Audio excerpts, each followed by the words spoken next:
Yes, guys, Wagwan, everything bite-sized here, back with another reaction video. So I'm not going to talk too much, but I've been experimenting with new content formats recently. I've been doing some true crime reaction videos and adding my own analysis of body language, etc. And I'm going to be doing something similar here with one of Turkey Tom's videos.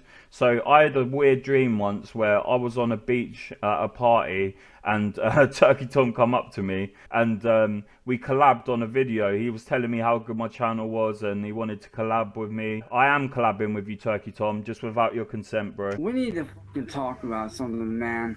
Yeah, wait, before we get into this, yeah, I am not in any way, I've got to state this clear, I'm not in any way trying to bully or harass anyone featured in this video, yeah?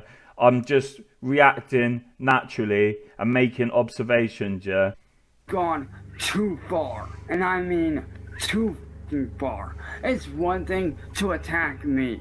It's one thing to troll me. It's one thing to make a, you know, a ha-ha joke, very funny. Oh, we had your shit, blah, blah, funny shit. This isn't a game, Marty. You're fucking with people's lives here, you sick fuck. Some people get the short end of the stick when it comes to genetics, and not all of them deal with it gracefully. Sure. Yeah, there's something going on there. I mean, like, I'm not trying to be like that guy, but like, there's some sandwich filler stuff happening. I don't know if you guys understand what that means in America, but you know, like how sandwich filler is in between two slices of bread. It's in bread. Congenital issues can account for some shortcomings, but how many? When does someone cross the line? And despite their defects, when can they be held accountable for their actions? See, that is a really interesting question. That's like a moral dilemma right there. That's like some philosophical, would you steal bread for your starving family shit right there. Like, is like someone born with such deficiencies, let's say, like, to, it's as nice as I can put it, how responsible are they for their like deformed actions?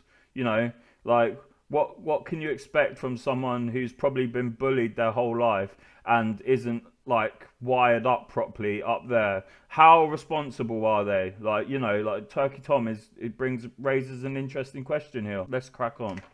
A case study of this gray area is Ohio's very own Cyraxx, often referred to as the dollar store Chris Chan or Wait, what? The dollar store Chris? or Asmongold's long-lost twin. Over the course of a decade, Cyraxx has gone from an aspiring musician to trying to stay out of jail for things like abusing his grandmother and sending some very unfortunate messages to people who definitely shouldn't have received them. Is he playing with nunchucks?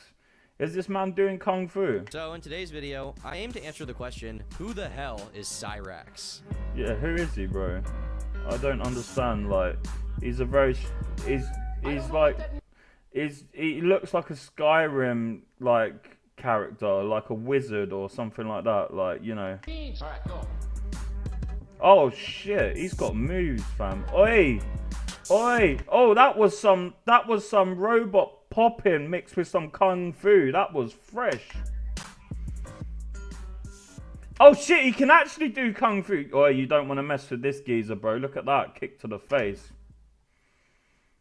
Like many other lolcows, Cyraxx didn't just come about in a vacuum. If anything, he is the closest Come about in a test tube, bro. we've ever come to a purebred lolcow. Born Patrick. Wait, so the thing with, I know lolcows like don't have to be fat, but they typically are. So it's interesting to see a very, very skinny lolcat, like lolcow. Sorry, he's more like akin to a lol stick insect. Patrick Smith on September 20th, 1990, Cyraxx claims he was born at just 26 weeks, weighing only 1 pound and 12 ounces, with only 1 kidney and 1.5 lungs, and with 1 blind, lazy eye. At least Okay, in I can part, believe this is that. because his mother, Connie Lobdell, was herself challenged to some extent. Cyraxx is Okay, I'm sorry, but there's something going on there. Like somewhere along the lines, like parents were like relatives. grandmother, Sally, claimed she was fully disabled, although it's unclear what that means, while his father described her as someone with ADHD and another unnamed condition. He What's the unnamed condition? Like, we can only we can't even speculate because there's not enough information thus far. Testified that it took him 3 years to teach her how to drive a car, which suggests some degree of intellectual limitation. Many speculate he suffers from fetal alcohol syndrome, though due She looks relatively normal. She doesn't look like his mother, to be honest. to Connie's potentially impaired condition, there's hardly any way to hold her accountable for that. His father, on the other hand, is a very different story. In 1994, Rupel Mark Smith, the original legal name of Cyraxx Sr., was arrested. While accounts on this vary, with Cyraxx himself saying his father went to jail the day he was born, the records available put his arrest at when Cyraxx would have been 3 or 4 years old.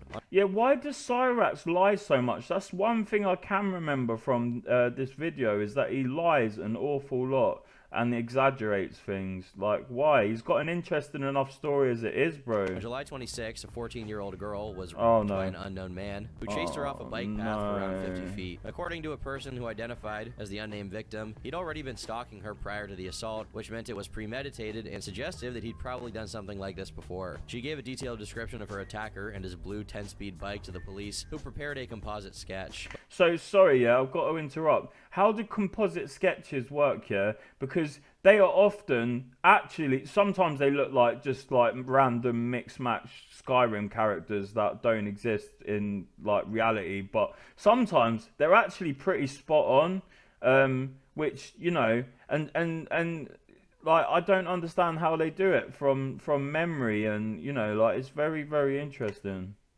When presented with photo lineups, the victim picked Rupel out of both of them. The sketch was then published in the local newspaper and ended up being seen by Rupel himself just 2 days after the attack. Fortunately, the intellectual acumen of the Smith lineage was already being exhibited, as Rupel decided to call the police himself and identify himself as extremely similar to the man depicted, only to say he wasn't. If you wasn't the guy and it looked exactly like you'd be shitting bricks, wouldn't you? Like, that would be very, very unfortunate. Wasn't responsible and had an alibi. Regardless, this was enough for the person taking his call to report him to their supervisor, leading an officer to be sent to where Rupel was residing. Upon arriving at the residence, the blue 10-speed bike was seen, an exact match for the one that was at the crime scene. Okay, okay, that's, yeah, okay. The officer became more accusatory toward Rupel. His responses were incriminating. Apparently, while he didn't outright confess to the assault, he said something tantamount to an admission of kidnapping, dragging the victim across the road against her will. After that, Rupel asked for an attorney, but what he said at that point was enough for an arrest and trial, during which a jury convicted him of kidnapping, sexual assault, and sexual abuse of a minor. He attempted to appeal his convictions, but ultimately failed and had to serve a total of 20 years in prison. See, okay, 20 years is more than I expected, yeah? I mean, obviously, like, 20 years isn't enough. Like, it should be life, in my opinion. But, like, over here, people do things like that and get like 2 years, and then they get out on like 12 months of good behavior, but then you get 10 years for fraud. Things are backwards sometimes, man. This is relevant because it meant that, with Rupel out of the picture due to his arrest, and Connie being unfit to care for a child due to her disability, someone else would have to raise Cyraxx. That someone ended up being his grandmother, Sally, who moved Patrick out of Alaska and into her humble home in Akron, Ohio. Oddly enough, Sally had been in a strangely similar situation to that of Rupel's, only on the receiving end. As we can learn from an article in a local Alaskan newspaper, Rupel's father, and Sally's first husband, is a man named William Bill Smith, born in 1941. According to public records, Sally was born in 1952, and Rupel was born in 1969, meaning she was 17 when she had him and just 14 when she got married to Bill, who was 25 years old. Wait, so he was raised by his grandparents? That I've always thought that's such an odd dynamic, like, because if you're raised by grandparents, you're less in touch with reality and modern times than if you are raised by people of quote-unquote normal age. So sometimes I find that can mean that the values that are passed on to you are outdated and can sometimes even be bigoted and even racist, you know. But, like, that's just my opinion. The exact same age Rupel had been when he committed his crime. What's worse is that Rupel had older siblings, though records on how many are difficult to find. We know that are his siblings also his cousins? At least one of them was also named Bill, who ended up simultaneously suffering from AIDS and cancer until he passed away in 2015. Just so you know, when I say Cyraxx is a purebred lolcow, I mean generations of extremely unfortunate circumstances have coalesced to bring him forth. Turkey Tom puts it as nice as possible. Newspaper clippings of one of Sally's brother's obituary, we can determine her He looks relatively normal. Maiden name is Arntzen, but when she took Cyraxx in to raise him, she was married to another man named Gordon Wilkins and took his last name, so she decided to rename Cyraxx accordingly, calling him by the name he went on to use for the entirety of his life. This is Chance Finley Wilkins talking to Nicholas Beagler. What Is this a wrestling video? you fail to realize, Nick, is that I made you. From Patrick You will face the pain. Smith to Chance Wilkins, from Alaska to Ohio, Cyraxx wasn't even 5 and was already undergoing some radical transformations. In his recollection, he had a very rough time at school, with people bullying him and giving him swirlies due to his appearance. I don't know what a swirly is, but I'm guessing it's like the name of something that probably happens over here. And that's very sad and tragic that he got bullied. That is very sad and tragic. And I'm not trying to bully or harass in this video. And please don't, if you watch this, don't bully or harass him. But that is very, very tragic, getting bullied. I got bullied in primary school. I was supposed to die the day that I was born. And when I was born with 1 kidney and 1.5 lungs. And, you know, growing up through school, you know, I did get picked on. I got bullied way more than most. I got judged, you know, I got beat up every day. I was that kid that was an outcast in high school. But, as we will learn in full detail, Chance isn't an entirely reliable narrator, since contrary to his claims, it seems he did indeed have friends during his school years. In an interview with Elspeth, a friend of Cyraxx's from high school, she said, "We met quite literally in high school. We had a mutual friend in common, and that's how we met." According to Elspeth, Chance and his group of friends bonded over their interest in dancing, so much so that she herself is a Wait, so Cyraxx is actually into dancing? Okay. trained ballet dancer. She recalls an instance where they both performed a piece called The Dueling Dancers at the school's talent show, but unfortunately there's no footage of this event. When they weren't at school, they usually met up and hung out at the house of their aforementioned friend, Billy Seiler. Billy was a short, legally blind African-American student, and Cyraxx described him as a closer friend than the rest of the group. After all, Billy was the one who introduced him to Linkin Park. Yes, I used to bump Linkin Park back in the day, man, back in the 90s. You know that, and the early 2000s. One of Cyraxx's favorite bands. Months before any of his followers investigated Cyraxx's story with Billy, Cyraxx spontaneously brought it up, saying, Unfortunately, when I was 16 to 17 years old, around that time period, I was actually by one of my best friends from high school. What? Is he trying to say that this disabled kid who was blind? What? Now, at the time, how would that even work? Like, I'm surely you could get away from a blind person. I didn't know.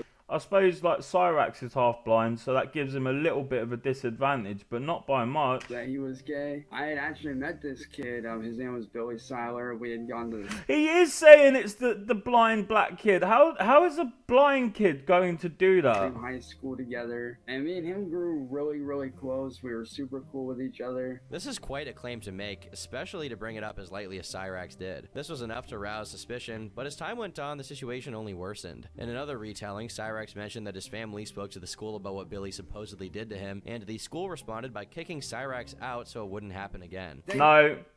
Bullshit. Absolutely no way would any school in this universe do that. They would safeguard him and all the children in the school by kicking out the kid who perpetrated it. I remember from watching this, the only thing I can remember is that Cyraxx is full of shit. They know what Billy did. That's why they removed me from that school. No way, so bro. It didn't happen to me again. No, Well, don't chat shit. It sounds unlikely. No, Tom. It is impossible. That the victim of such a circumstance would be the one getting kicked out of the school. Worse yet was the fact that Cyraxx originally claimed to have been 16 or 17 when this took place, but he only changed high schools after 2009, when he would have been 19, meaning the time frame doesn't really add up. This discrepancy was confirmed by Cyraxx himself, who later changed it and said that, while Billy was underage, he himself was not. Cyraxx, how are you not so pissed, though, at that school? I think it's insane. Look, if that was true, he could sue the school for millions. You should have never been. That's another reason the school wouldn't do that. And expelled. We tried, and that's the thing. That's the thing. We tried to fight it. But Okay. There's some suspicious behavior happening here. He gets confronted about it, and then as he's trying to explain it, He's guarded off. He's guarded himself off by crossing his hands across his chest, and he's also doing a self-pacifying behaviour of rubbing his arm. And you know, I don't like that. That's not a good sign. He's full of shit. Due to the fact that he was underage and I was overage. Oh my god, dude. No, that's not how it works. Understand that. That's bullshit. People became suspicious, and since Cyraxx had already given this person's name out, they decided to look further into it. The information was enough to find Billy's Facebook and contact him, informing him of what Cyraxx claimed happened during high school. Once contact was established, what Cyraxx allegedly did to Billy became a matter of public knowledge. You know, so we were up in my room, you know, it was late at night, probably 1 o'clock on a weekday. When it gets hot, you know, guys tend to take off their shirts and everything. I was either on my belly on the floor, or I think I was searching for something. Oh, no. And the next thing I know is and at this point, I had never given any type of consent whatsoever. Oh, no. This all but confirmed. Okay, so you can tell by his voice, yeah. There's no deception there, in my opinion. So, is he Tom? Are you say is this like as bad as I think it is, mate? I guess there's no way to 100% verify it. In the eyes of many, that at the ripe age of either 18 or 19 years old, Cyraxx had assaulted a disabled minor. What a great way to start the story. We have little to no information on what else Chance was up to during the Tom, how do you find like your channel is dark and deep and mysterious, just like you, sir. 2000s, but we do know what his family was up to. His mother, Connie, remarried in 2002 and was living with a man named Michael. But just a few years later, in 2007, she tragically passed away while using a wood stove that didn't have proper piping, and because of this, it resulted in a house fire. Perhaps adding to the tragedy was the fact that she passed away on Cyraxx's 17th birthday. A little over a year later, the house Sally was living in with Chance was broken into, though there's no way to know if the perpetrator was ever found. In late 2009 to early 2010, Cyraxx created his first ever YouTube channel, but it was nothing to write home about besides a few AMVs he made with freeware, and definitely stole from other people's content while doing so. The years of 2010 and 2011 were mostly uneventful, though Cyraxx made a few Facebook posts that contributed to the notion that he wasn't as bullied as he said he was, since he had multiple girlfriends during this period. He also shows his funnier side with jokes such as, Santa, ho ho ho, me. Damn, Santa has three let me read those Facebook posts. Let me read the... Everyone, I need your help. My girlfriend Natalie Shyman is being bullied by her ex and his friends because her and her mum tried I'm not reading that out. Monica, I love you more than the stars in the sky. Wow, oh, he's poetic. I love you more than when the moonlight hits the ocean. I love you forever, no matter what you are, my everything. If I was an angel, you'd be my wings. Without you, I would just fall.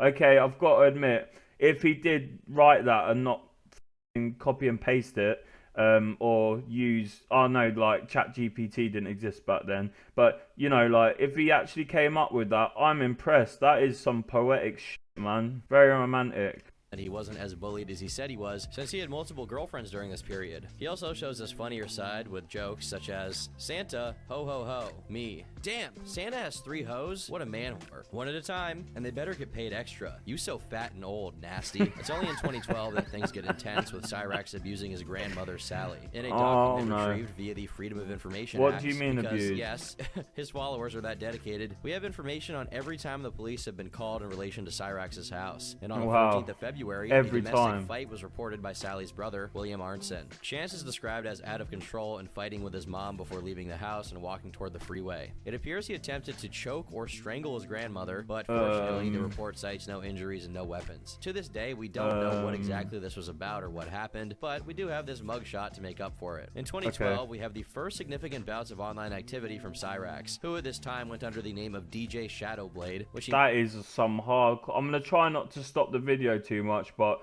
that is some badass name, man. DJ Shadowblade, yeah. Ooh. Misspelled a variety of ways. One of these early manifestations was his war cry. That sounds more like a death cry. That sounds like someone who is at the end of their life after being eaten alive by pigs. Supposedly... No, No. This was him beating Chester Bennington's record of longest scream. Though what Chance did here hardly qualifies as a scream. More of I don't know. Sounds like me when the drive-thru takes longer than 3 minutes. A year later, despite being a whopping 23 years old and still in high school, we have a couple of videos. What? Whoa!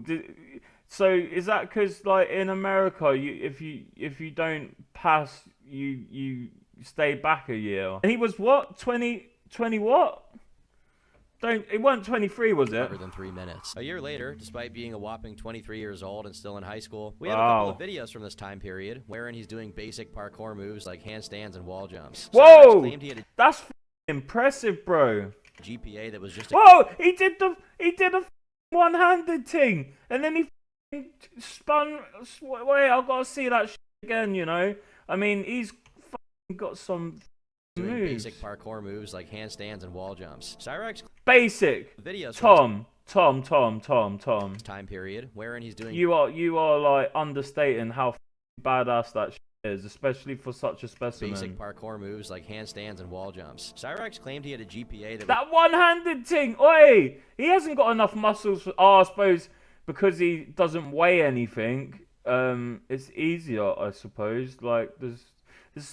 I'd love to know the physics behind what's going on the screen right there. Was just a couple of points short of 4.0 and was at the top of his class, but they didn't allow him to graduate because he didn't have a perfect 4.0 GPA and was too ugly to graduate, so he eventually got kicked out of the school altogether. Another claim of his was that in this school he was also severely bullied to the point where a bunch of students pushed him from a balcony. This too appears to be a lie, as explained by his aunt, who gave an interview explaining what had happened. It was lunchtime and these kids dared him that he couldn't jump something from the balcony. The backflip. Okay? The backflip. Okay, hold on. I had a question about this. After certain head injuries, like, people have dramatic personality changes at That's true. times. Do you feel like after the head injury, like... What head injury? He didn't hit his head. He smacked his head off he was like on the second floor when he did the backflip. It was like off the second floor. He didn't hit his head. He landed on his side and broke his arm. You see, in order to cover up from having taken a dare and stupidly jumping off of a balcony, he made up a fake story about the other kids having pushed him off of it. He went as far as lying to the police and actually accusing the other students of having done it, but when it turned out that he was lying, he was promptly expelled from the school, and his GPA being below 1 probably didn't help. In his later videos, he enjoyed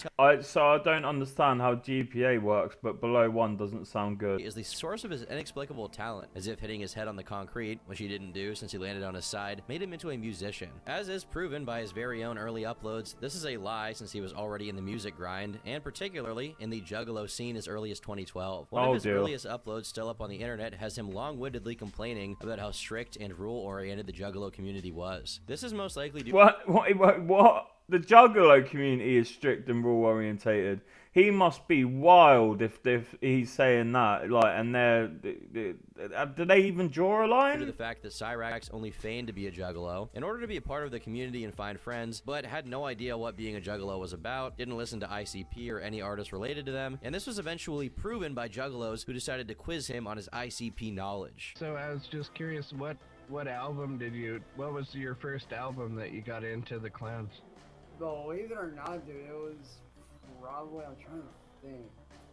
I want to say either Jekyll Brothers or Riddlebox. I can't remember which one it was that got me in. So what did the cover look like? Really, dude?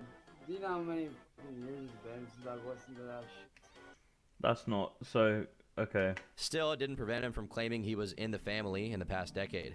How dysfunctional do you have to be in order to struggle to meet the criteria for a Juggalo? The only That's what I'm saying. That's exactly what I'm saying, bro. Lower standards than theirs is probably furries. No offense, just saying. Well, very little has been archived from this era due to how frequently Cyraxx deletes everything he has online, only to make a new account with a different name the following day. Judging from his never very a good old sign. and empty LinkedIn page, he claims to be a part of a Juggalo record label called Killa Clown Sounds ever since May of 2009. As we can learn from his Facebook, his only prior occupations were abstract artist and painter at C. Wilkins Art, and I've got to see this art. Please say there's some examples. Soldier's Son. Given RuPaul's state of affairs, it's clear this is talking about Sally's husband at the time, Gordon Wilkins, who gave Chance his last name. Once again, how is that a job? And deferring to his Facebook posts, he claimed to have dropped his first album, Blood on My Hands, in 2010 under the name of Kid Darkness. It looks like his sister was responsible for getting him into contact with the owner of the label label, Eric Scrubolo, who signed Cyraxx out of pity. A little later on, it seems Chance also did a brief stint as a Christian rock artist, and if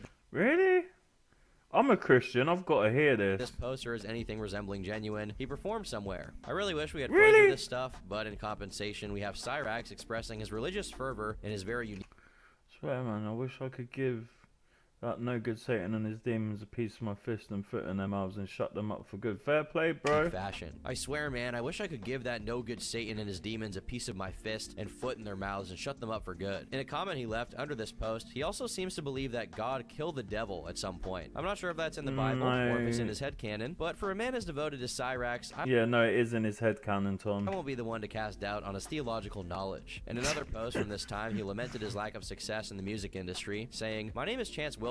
I'm 21 years old, with my mom working 2 days a week waiting tables in a little restaurant, and it's still not being enough to fully get by on bills, and me going through many hardships in life. I decided to do something to help all that. So I decided to get into music, and many people have judged me because I auto-tune my real voice to make it sound better, but I don't care. I still keep going, and I always will. I don't ask for much. I just ask for my dream to come true so I can help my family." Kind of a sweet message, actually. It must have been really stressful to carry his family on his back, since it's during this period that he begins developing his infamous skullet. He was convinced he was going to get paid up to grand and that he'd be in every music magazine, but unfortunately this never happened. Even before people were actively trolling him with fake promises That is scary. That is literally like something out of Skyrim coming at you out of like a dark, mysterious cave. Fame and fortune for his music, Cyraxx proves to truly be one of a kind, as he tricks himself into these delusions for no reason without any outside interference. Another of his uploads from 2012 is a video called Inside the Shadows, which has Cyraxx giving an unrequested tour of his house to his non-existent audience. It's very aptly named since the lighting is horrid and you can barely make out what he's trying to show you. While the majority of content this early is completely lost and most likely rotting in the cursed confines of Cyraxx's hard drive, we do have an archive song he worked on. Given his slurring drawl is nowhere to be heard during the track, and the beat sounds like if you converted a brain hemorrhage into an MP3, we can presume he was the producer. Check it out for yourself. Party, party, party, party, party. Smell of it. The smell of it is... In August, he claimed he was working on an album. Hey, come on, Tom. It's not that bad. Fellow Juggalo rapper Spitfire the Twisted Killer, who doesn't seem to actually exist. In early 2012, it appears he either was or wanted to be involved with a girl named Hannah, as we can see in a post of his where he apologizes to her for some unspecified wrongdoings of his, and... Wait, okay, we've got to read this. I'm trying so hard not to break down right now because the one girl I really and truly love is telling me to be with someone else when I honestly love her, Hannah Farrell. I love you, I really do. You know me better than anyone. You know how to make me laugh. You know how to make me smile, and I'm so deeply sorry for what I did. What did you do, Cyraxx? What did you do? But whatever I did was the old me. No, okay, what did you do, bro? I love you, Hannah Farrell, so I'm sorry. So I'm asking you here and now to please give me a chance to be and show you just how much of a better person I am. You're the reason I didn't take my life last... Oh, come on, man. That's a bit much. It wasn't my future. It wasn't my friends or family. It wasn't you're the reason I didn't... So please, Hannah, will you give me a chance to... Oh, that is so manipulative. And what did you do, bro? What did you do? Performatively says she's the reason he didn't do something drastic the night prior. This appeal wouldn't stick though, and a while later, he not only starts dating, but supposedly gets engaged to a new girl named Heather, who appears... So I'm kind of suspicious because of how full of shit he's been proven to be, that this person doesn't exist and is either like... Yeah, like probably made up. To also be very into Juggalo culture and works on music with Cyraxx under the name of Shadowcat Hashlet. The names are so fire. In another music-related post, Cyraxx posted what he calls lyrics, but given it was decently formatted... Wait, okay, let's go through this. She's a man of yours, icy chill thought becomes a steely shimmer, behold a glimmer in the black of fascia grey that even glows in show against the hollow dark of you. And that is why you scream in jarring tones. I have no heart for joy, my white and brittle bones have died, you cried in dark and fractured moans. I don't know how the flow goes, so I'm just surmising. So now the queen of black you rive, whence from dark of shade that honed an evil from afar and curse of you me you bade. There's, I mean, some of it rhymes. I, the wave shall... I don't want to even guess what that word is. The shore, violence will be there in glares. I'll throw at all who pay and more. A dark and fetid sea I bleed, and now the bitter tinge and a bleaker waste that I, the death that once your soul forever be. Indeed, you tell the cramping pain is here, eternal spasm, infinite chasm, the devil's chaplain plays, will climax in a tortured glee as all my love decays. It's better than I thought it was gonna be. Didn't have a typo in every other word. It's obviously a ripped poem from a guy called Mark Slaughter, which we know because he forgot to take out Why did he choose something like that to plagiarize? He could have he picked something better. in his juggalo phase, but didn't know exactly how to express it. For example, in one post where he shared a picture of a little girl with progeria, his way of being nice to her was saying he considers her a juggalette. Okay, that's a bit...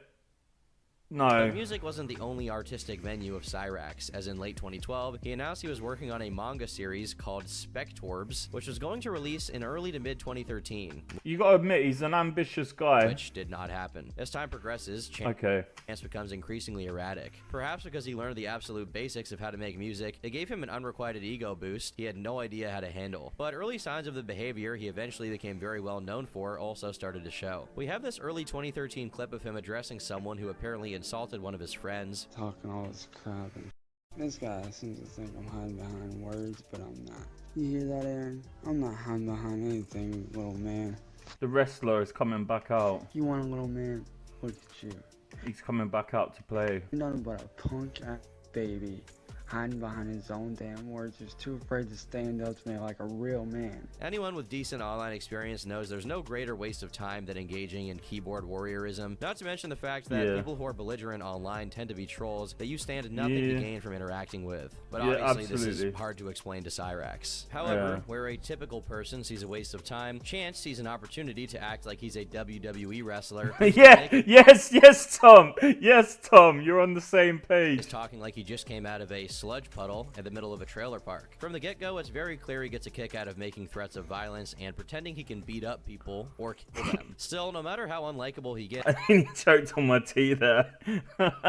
he keeps finding his way into new girlfriends, and by 2013, we finally get to see the face of Heather. Her first appearance is in a video so she's real. He published on the very first day of 2013, where she looks relatively normal as well. Announces he's abandoning the juggalo lifestyle, but emphasizes he's still a part of the family. Like, we're not going to stop being friends with any of the juggalos, and that if you guys still want to be friends, that's cool. Wait, do they even care though? But we just dropped the lifestyle. Exactly. We didn't drop the family itself.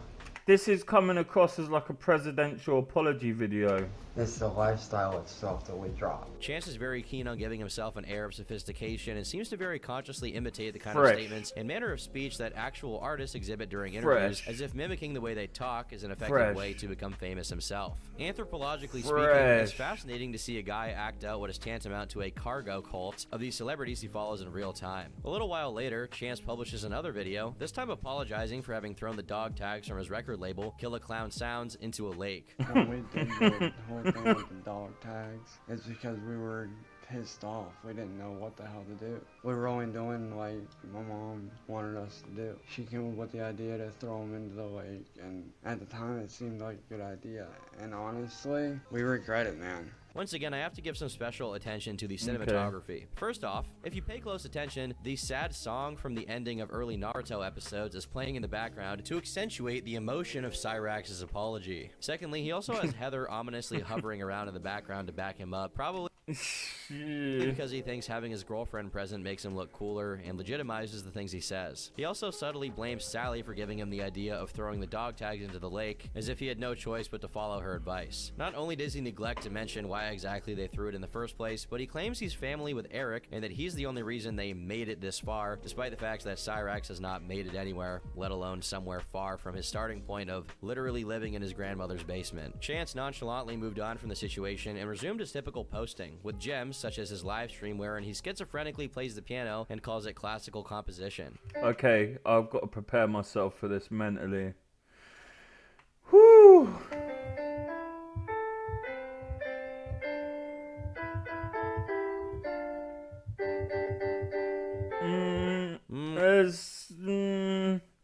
I mean, there's about 5% out of 100 melody there. It does sound, Tom, I'm on the same page as you there, mate. beautiful. However, much later down the timeline, people decided to look further into Cyraxx's departure from Scrubbalow's label, only to discover what he was actually dropped for. I've known him for close to maybe 10 years. And to be honest with you, in the beginning I felt bad for the guy. And he was trying to be a DJ, and I'm like, okay, man, well, I mean, I kind of feel bad for you. If you listen to my songs, you hear me shout out to Blade. Yeah, he goes by Cyraxx now. Yeah, that was stolen from me. I was gonna release an album called the Cyraxx Complex. He used to go by Virus, which was also stolen from me. Virus is a pretty apt name, to be honest. Like, you should have stuck with that. That kind of suits him. Man, he stole like 10 of my songs. Yeah, he just steals everything, right? Yeah. Besides these events, 2013 was a remarkably vacant year for Cyraxx, especially in regard to his social media activity. His Facebook has just a couple of posts. Apparently, after his departure from Killa Clown Sounds, he was then a member of another music group called Redcon 1. The last honorable mention of 2013 is another police report of a fight which Sally called in, though it took place much later in the year and we have no way of discovering what it was about. In 2014, we have relatively few actual posts on his Facebook, but plenty of changes to his profile and background pictures, with doozies such as this Second Life character with some kind of lyrics to the side and what seems... Okay, let's look at the lyrics. We've got to break this down. Yeah, let's start paying attention to the red flags. They ask you for your help. They're showing the signs, but we're just ignoring them. Let's start paying attention, yo. A lot of people may think it's a cop-out, that they can't hack it, but it ain't about that. To them, it's the best thing for everyone around them. Let's wake up. They're not lyrics, bro. That's like a statement. To be a superhero character created by chance called Red Phoenix. He also uses one of the... That's not a bad drawing. Come on, let's be fair. Free Yu-Gi-Oh card making websites to make cards for a bunch of new metal and emo bands. And while he continued to be... Okay, I'm gonna have to admit, I've used those Pokemon generating cards before, but to good response. Like back in the day on my Twitter and in crypto Twitter, I got a good response, man. I had people begging me to make cards of them because I did jokes about them. But yeah, I can't. Linkin. I thought it said Linkin Dark then. I thought it was like a parody. But yeah, no, I can't imagine Cyraxx's cards were anything to shout about. Be associated with Redcon, he now titled himself as an anime illustrator and author for a series called Rinmaru Highlander, which doesn't exist. In one of his few archive posts from this time period, he claims to be an American soldier, which is... No, come on, man. They wouldn't let him into the military. He's so full of shit, man. He could not get into the... I mean, actually, to be fair, he did do some pretty badass handstand earlier. Something he adopted on account of his adoptive father, Gordon, as he was... I am a warrior and a member of a team. I served the military of the United States and lived the army values. He's stolen that from somewhere. I will always place the mission first. I will never accept defeat. He can't write he can't write that sophisticated. I will never quit. He doesn't like use spacing, or he always has typos, and you know he wouldn't know how to format a thing like that. I will never leave a fallen comrade. I'm disciplined, physically and mentally tough, trained and prolific. Is that supposed to be prolific? I have no idea. Proficient tasks and drills. I always maintain my arms, my equipment, myself. Does he maintain himself? How would he even go about that? I'm an expert and I'm a professional. I stand ready to deploy, engage and destroy. That sounds like a rhyme. The enemies of America in close combat. I'm a guardian of freedom and the American way of life. I am lice. Oh no, there's something in there. I am an American soldier. No. Retired from being in the military. In May of that year, he began a new video series called Gamer Madness Monthly, which he never continues. In his first episode, he announces he will be working on a horror game called Possessions that will somehow simultaneously play like Resident Evil, Call of Duty, and Halo. In the same time frame, he posts another video complaining about the zero tolerance laws on fighting. I'm actually not sure what he's talking about here, but the gist of it is he's lecturing the then President Barack Obama on why the law needs to be changed so people can duel? That people can defend themselves. I think this is a case of Cyraxx trying to chime in on a political topic, but misinterpreting what he was trying to talk about. This is very rich, since were it not for the fact that he was so visibly challenged, Sally could have charged him with assault for trying to choke her out a couple of years prior. A few months of silence go by, and finally, we get to hear what Cyraxx sounds like when he's rapping. As you can see from the cover, this was a song done in collaboration with a unnamed third party in a group called Underground Assassins, and I'm guessing this other guy is responsible for the new metal screaming that shows up for a few seconds in the middle of the track. What's also noticeable is the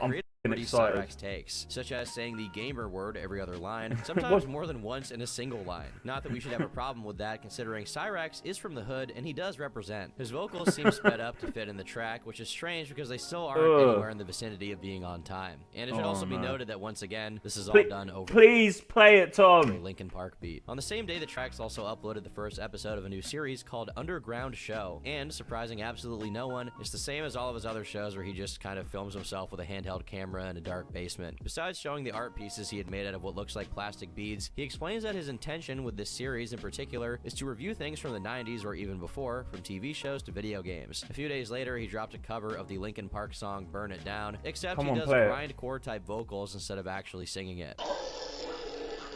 A Juggalo song was uploaded as well, but the vocals don't sound like Chance and the beat sounds too normal to be one of his, but it is mysteriously pitched up, so maybe that's his contribution to the track. 2015 rolls around and the first did he pitch it up so it wouldn't get copyrighted on YouTube? Pretty much silent on his end, perhaps because in April of that year, Chance got involved in a physical altercation that resulted in him being slammed against a stop sign and allegedly hurting his back so bad he required emergency services to pick him up. It's unknown whether he ended up spending time in a hospital due to his injuries, but getting beat up definitely deflated his ego, as during this period, there are no talks about beating people up coming from Chance.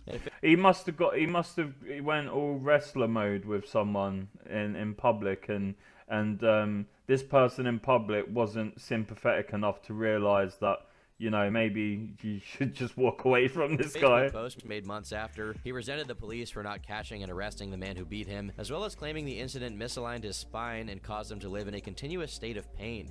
So if the police didn't pursue him, then that means that it was self-defense and Cyraxx started it, because you know for a fact that if someone had just come up and assaulted Cyraxx, then with the condition that this geezer is in, generally speaking, then they would be all over that and they would go and get that guy. So yeah, like Cyraxx is full of shit, man. I bet it was self-defense. The doctors who checked him out saying nothing was broken. By October, he had once again taken up the mantle of professional music producer, selling beats he had made for $1 a pop. Quite the steal. However, probably because none of the beats sold, he became quite upset and considered giving up on music altogether, saying, "I hate to say this, but my work as a music artist is done. I know I'll be honest, $1 for a beat is a bargain, man, but I doubt they're worth $1.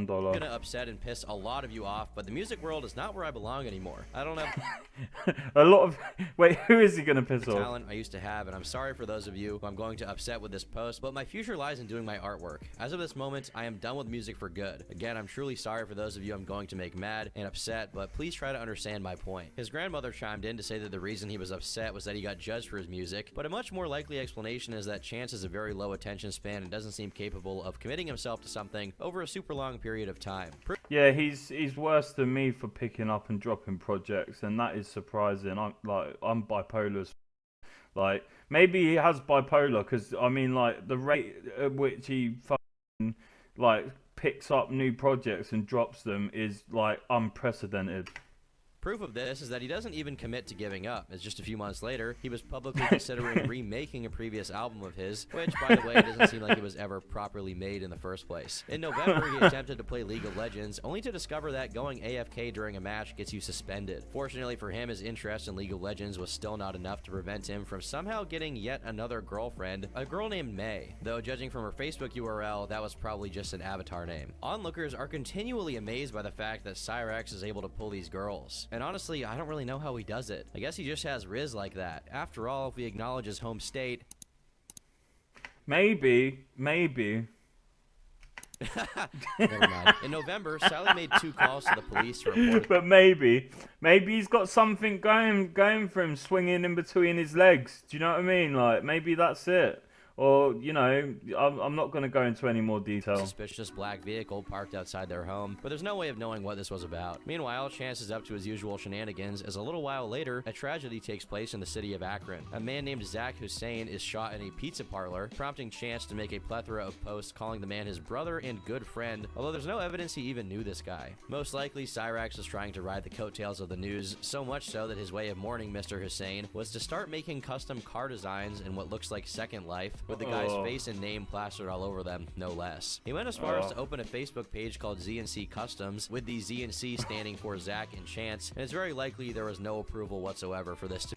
Okay, so at first I thought he was genuinely being a nice guy, and you know, like, just at first I thought he was just being over familiar with this guy, but still being a nice guy. But it does sound like he's trying to ride on the coattails. Done. And with this wonderful image as his profile picture, we close 2015 off as the calm before the storm. In January of 2016, he announced the creation of an anime-style punk metal band, and just a day later, he said he would be developing a video game for mobile devices. On the exact same day, he took it back in another post saying, "I have some saddening news. I know many of you were looking forward to me bringing back a few games, but due to the stress level of the programs, I am making them into a manga, which will be released within the next few months. I am deeply and terribly sorry for the upset this may cause for some of you, but I feel as if making them into mangas will be much easier for me to do and less stressful. It's becoming needless to say, but neither the mobile games nor the mangas were ever made." Also on the same day, he puts up a post for the sale of a thumb drive for $50 via PayPal, containing 40 custom art pieces, 10 custom 3D car designs, and 10 unreleased instrumentals of his. And if you want an idea of what these art pieces are, when they aren't stolen from other people, they are the product of presets and automated designs, such as these lovely vases he was showcasing a little while later.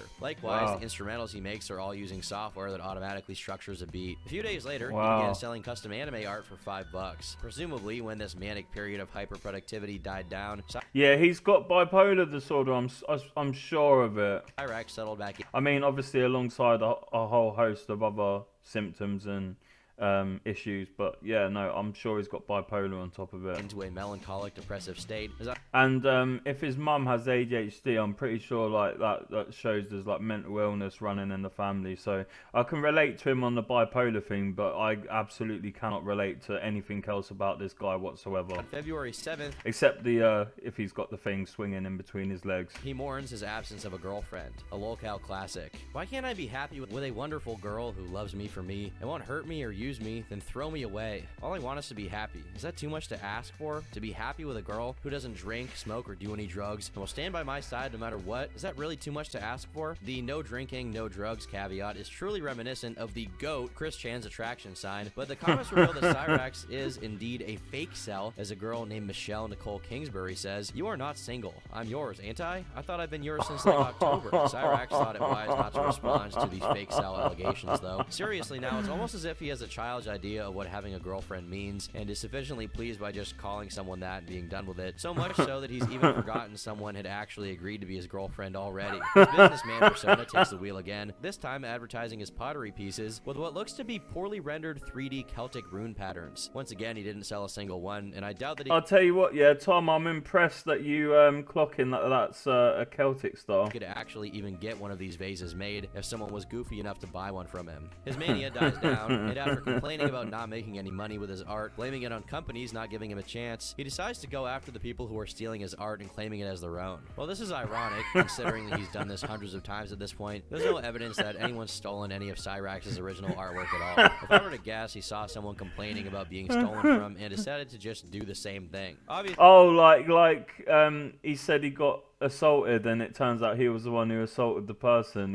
He likes flipping it on its head. He's a cheeky little man. Obviously, if this was a real concern about a real piece of artwork, he could just get it copyrighted. If Chris Chan managed to copyright Sonichu, there's no way Cyraxx couldn't do the same thing with his art. True. In April, he opened a new record label called Metal Militia, which hosted his band Black Fire Lighthouse. The only problem is his band was just a screen capture from the Flash game Punk-O-Matic. Didn't stop him from advertising for it using IMVU models, though, and unfortunately, we are unable to hear any of their work at this moment. Tom, I have no idea. A couple of weeks later, he once again starts talking about making a video game, but it turns out he just learned how to use Mugen, a fighting game template that allows you to easily add playable characters by downloading pre-made files and placing them in a folder in the program's directory. On his Facebook, he showed a computer-generated fight between the protagonist of Fatal Fury, Joe Higashi, and movie star Bruce Lee. Unfortunately, his primitive programming skills weren't impressing anybody, so he once again became melancholic, sharing his negative experience with relationships. Everyone wonders why people like me have trust issues when in a relationship. It's because when you're hurt, abused, and lied to so much, you don't know what to do, and half the time you want to end it, but don't want to be the bad guy in the end. It's not as simple as most think, especially when you truly love someone and they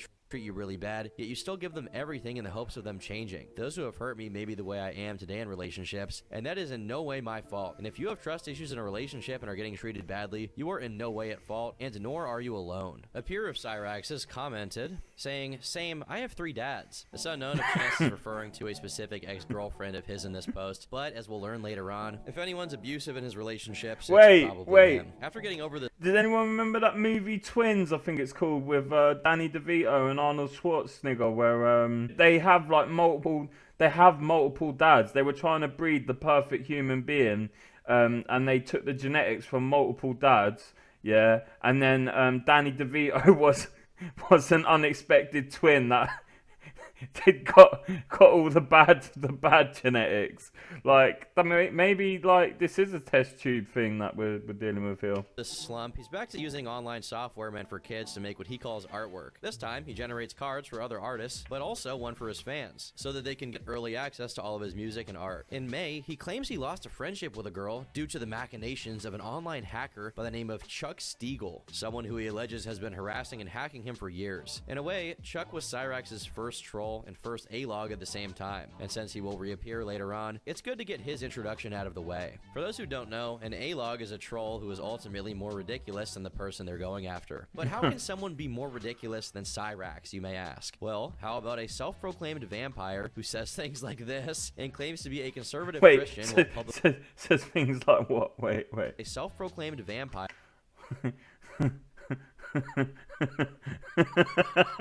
who says things like this and claims to be a conservative Christian while publicly cross-dressing online. Oh, and if that's insufficient, he's also the author of the cult classic Retarded Goth Drinking Off While Crying.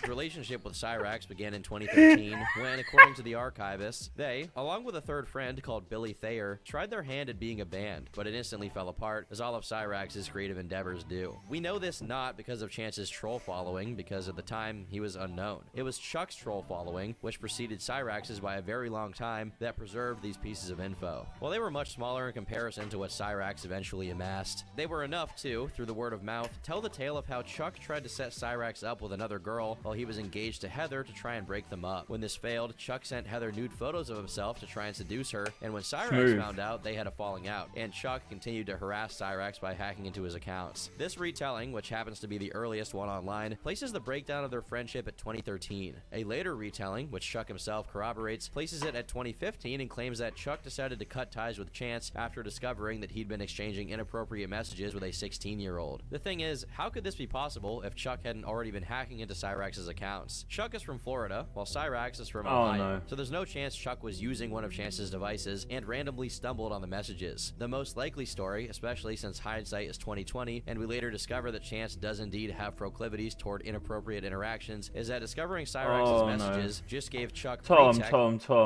how, like, you always pick the darkest of people to cover, man. For what he was already doing. Before we get back into the main story, it's noteworthy to point out that their aforementioned mutual friend, Billy Thayer, met Chuck in a residential mental health program before they left to live on the streets. Eventually, Chuck managed to pay for a room in a boarding house, which they shared. Upon discovering his existence and immediately noticing he was an odd fellow who bore somewhat of a resemblance to Daniel Larson, the trolls took an interest. At the point this happened, Billy had fallen out with Chuck due to the latter having accused him of possessing CP, so the method of getting Billy to creating a Discord server and pretending to be a secret government agency created with the sole purpose of investigating Chuck Stiegel.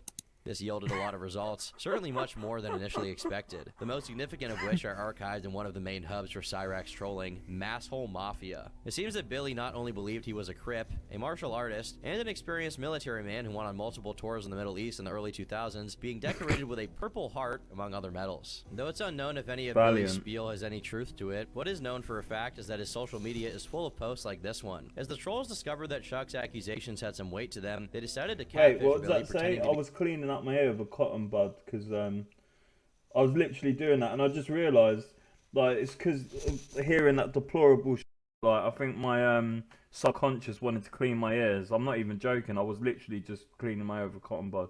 Pictures like this that turn me on.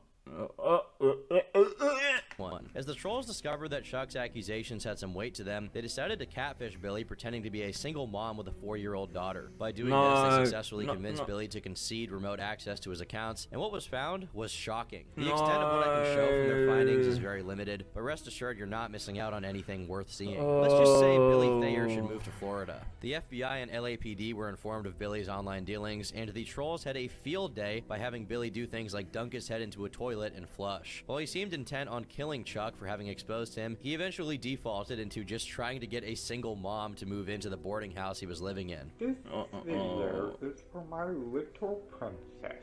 No, he doesn't actually speak like that, does he? Just so you know. Is he British? Daddy love you. Eventually, wait, is he putting on a voice? What? The sting operation culminated in a phone call with what the fuck, man? Is that what turns him? What? Billy, in which he incriminated himself. I've always found it weird, to be honest, like the whole like parents kissing on the lips thing. I'm not gonna lie. The truth is that we found you because of your association. No offense to anyone out there. I'm not saying it's like necessarily inappropriate, but I just don't get it. With Chuck, and we checked your Facebook page, and we saw a picture of a woman and a young girl kissing, and you said that it turned you on. And it was a very young girl, Billy, very, very young. So we hypothesized that you were probably a pedophile, which you are, because I posed as a single mother with a 4-year-old daughter that is not real, and you messaged me telling me that you wanted to stay home with this made-up child 2 months. Her all day. So I got your personal information. I called Kissimmee police. I turned you in, and I'm going to make a video and put it on YouTube exposing you for the 41-year-old creep that you are that wants to fuck 4-year-olds. I'm not what you think I am. I was testing you. You were testing He does sound like that. me. You were testing me to see if I'm okay with pedophiles like you or not, because I'm not. I'm not like that. I was testing you. That's all a lie, because I even looked into it, and it's horrible. Right, because it was actually a 40-year-old woman pretending to be a child to bait you, and you tried to have sex with what you thought was a child. And then, even worse, you tried to make a plan to have a single mom move down to Florida, buy you a house, because you're unemployable, Billy. You can't hold a job or support yourself.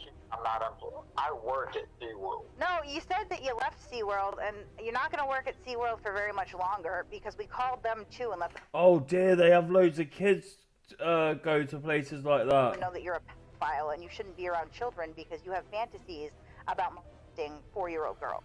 Well, I got news for you.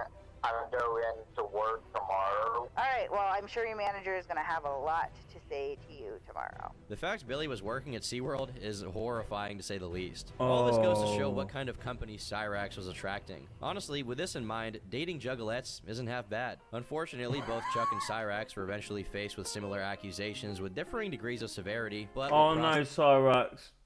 Oh no. That bridge when we like father, like son. Get to it. Back to the man of the hour, Chance Wilkins. He apparently dropped a book called Soul Census, but unfortunately we don't have access to its contents. After designing a few more cars, Cyraxx decided to move on to bigger and better, high-powered war mechs. It's interesting how he goes into detail about the kind of weapons and defense mechanisms it has, as if it were or possibly could be real, much like a kid would. He then designs some of the most revolutionary-looking footwear of all time. They look like Yeezys. Being said, critics found his revolutionary design somewhat controversial, to which he said, "To all my haters, sticks and stones could never shake my tone, so I'm thinking your words haven't got a hope." Bait. Wait, is that supposed to be like a rap? He announces his new music project, Urban Warfare, but... Sorry to cut you off there, Tom, like mid joke, but you know, like... quickly devolves back into his lonely persona as he makes a post featuring an image of Rurouni Kenshin hugging his girl with the caption, "This is what I want, a beautiful girl who treats me right and won't abuse or hurt me. Is that too much to ask for? Is it too much for me to ask to be happy for once in my life? So what if I don't look the best? That shouldn't matter. What should matter is how the other one is treated." He then specifies 25 CD pre-orders will constitute Urban Warfare's rollout, and I'm not sure why that's the number he picked, but that is it. After showing his brand spanking new IMVU avatar for Shadowblade, he drops a rant on how the music industry and record labels are exploitative and unfair, despite never having actually been signed to a record label. He then reposted said rant 3 times, I guess because he was unhappy with the little traction the first post got. Overall, 2016 was a positive year for Cyraxx, perhaps the last one of them. Apparently, not only did he once again enter a relationship, he started a job at a new place called Miracle Riders, though this might be just yet another iteration of his fake Second Life car business. Most importantly, 2016 was a year with no police reports from the Cyraxx household. The same That's an achievement in and of itself. Cannot be said for 2017. January is kicked off with a plethora of new live stream VODs going up on his Facebook account, most of which contain the usual we've come to expect from Cyraxx. Wrestling style. At this point, he's also convinced himself he knows how to play the guitar. And his better than my superb production skills also make a reappearance. Oh, yo, let me make sure I can add people to this. After thinking about life, Chance begins to work on a music documentary and enters another relationship, while his live streams are forced to go on a brief hiatus due to someone reporting him. His banning and subsequent return are the primers that kick off what his trolls have come to call the living room saga, where he was frequently recording himself doing his routine not in his bedroom, but in the middle of Sally's living room. On the first day of February, he released a new dubstep track.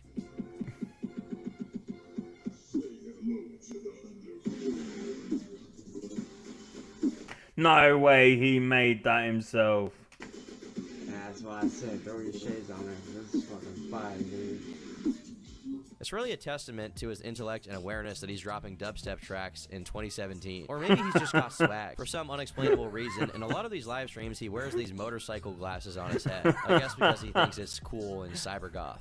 Which, make no mistake, it is. He then made it looks kind of like steampunk. A new band with his friend called Hallow Injection, with some wonderful cover art to go with it. He drops another song, this one with a feature from a friend of his, though it appears he misplaced his friend's verse on the beat, then moves on to working on his new EP called Nut House. Since his music endeavors weren't working out, he offered his services as a dog sitter or babysitter. Okay, that worries me very much, like even the dog sitter part. Before going back to selling beats, this time for 50 cents each. He also started a radio show and even hosted a concert to fight racism, all while working on a video game style movie and his first ever all rap album. Unlike many of his other albums and songs, this album is still up and very accessible. This is I've just realized something. He virtue signals a lot. The cover for and jumps on bandwagons, and he's just, it's like he's got no real identity or personality, and he just tries to mimic like what he sees as, I don't even know. For it, and this is how it sounds. Yeah, yeah.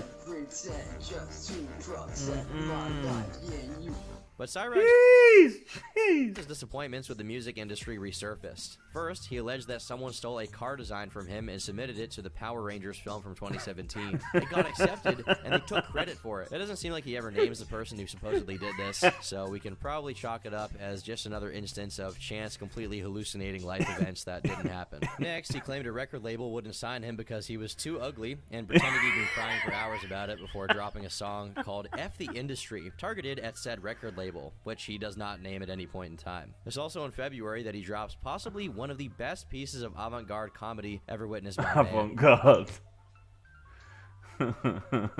Tom, I gotta say, mate, I love your vocabulary, bro. That's some trippy shit. 2 Cyraxxes. I mean, he does look like he could be a Siamese twin. That is scary. Hey, what the hell? That's the most creative thing I've seen from him so far, and the most original. Wait, what? Dude, who are you? Who are you?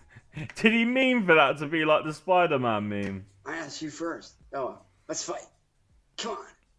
In March, he gives up on releasing one of his albums because doing so officially would cost $20. He then opens a store for Shadowblade merch and fakes a newsletter from the mobile game Vainglory, where he's described as one of the top 2 players in North America. In a video posted to his Facebook, he claims he made it and announces he'll be doing a concert in Chicago, and then 2 days later, he goes on a hiatus. It seems he joined another label in the meantime, Outcast Records, to release his long-awaited return to the rap game, Rebirth. After a couple of weeks or so of not posting any tracks and just busying himself with online drifting games. Oh, and he got another girlfriend named Tiny, who was obviously a catfish. Eventually, he did do a concert, if we can call it that, which consisted of him performing his songs in his usual living room setting. His next creative pivot is to make a series for YouTube about zombies called Dead Adventures, and after many instances of Chance comparing his relationship with Miss Tiny to Naruto and Hinata, they break up, supposedly because of Tiffany, which is Tiny's real name, saying something to her special needs aunt that Cyraxx wasn't okay with. I mean, you've got to give him credit, yeah? Like, he is an ambitious guy. But what she said to her aunt is beyond fucked up. She told her aunt to shut the fuck up, stop asking questions, and to quit playing with the curtains before she smacks the living shit out of her. Due to his history of twisting... I mean, that's not far from what you're capable of, bro. The truth to make himself look better. There's no telling if there's any truth to the statement here. It didn't seem like the breakup shook him too badly, considering just a while later he was dropping more banger Facebook posts such as, "My team knows about this. When you're a boss and grab that last can of NOS that the store has in stock." Soon after, he got together with yet another girl, who according to Cyraxx was his high school sweetheart. Moving increasingly farther away from music, he returned to his knack for game programming, apparently to make a game called Fantasia Order of the Moon. And I can only assume he's going to use RPG Maker to do so. Later on, he announces he'll be taking a voice acting role in a game, as opposed to taking on the role of the... I wanna make an RPG Maker game, but I'm almost as bad as Cyraxx for picking up and dropping projects. Programmer, but neither of these things ever materialize. He returns to... Honestly, I'm sure he's got bipolar disorder. I am honestly, I'm so sure. But like I said before, he's got a plethora of other issues going on as well. Music instead to tease his new album, OCR Princess Farewell Tink Tink, which is probably the most deranged title so far. At some point, he either broke up with his high school sweetheart, or she has more than one name, as on June 6th, he claims that unnamed people are trying to break him up with his girlfriend, Betty. He seems to become increasingly upset and frustrated in general, which leads to his efforts towards music noticeably decreasing. After re-releasing his old album, Darkness to Light, he considers quitting music altogether, saying, "To be honest, these last couple of days, I've been contemplating quitting music because record labels don't know how to shut their mouths about me and refuse to stop bashing on me all because of my physical appearances. Do I want to quit? No, but how can I make a living if they won't stop bashing on me and give me a fair chance to show them what I can do?" Many others believe I should be signed, but it's hard to get signed when record labels constantly tear you down and bash on you. He makes yet another live stream complaining about how the only reason he doesn't get signed and make it in the music industry is because of his looks, and follows it up by retiring the name Shadowblade so that he can start anew. Right around this time, Linkin Park vocalist Chester Bennington tragically passes away, and despite knowing very little about what actually happened, he didn't hesitate to chime in and act as if his death had something to do with bullying. His way of paying tribute to Chester was to release a Linkin Park mashup dubstep album. It doesn't seem like this project ever came to fruition, and his frustration and rage kept building up until it hit a fever pitch. On the 24th of July, he made another rant on labels, and an ego-driven psychosis was replacing the usual self-victimizing tone in his rants. It read, "To every label out there talking shit, I want you to know, yes, I may lose these battles, but in the end, this war, I will win. And I won't stop or back down. You guys think you can touch me? Well, guess what? You were wrong. There's a reason they call me demigod. I can't be touched by your negativity or your bullshit.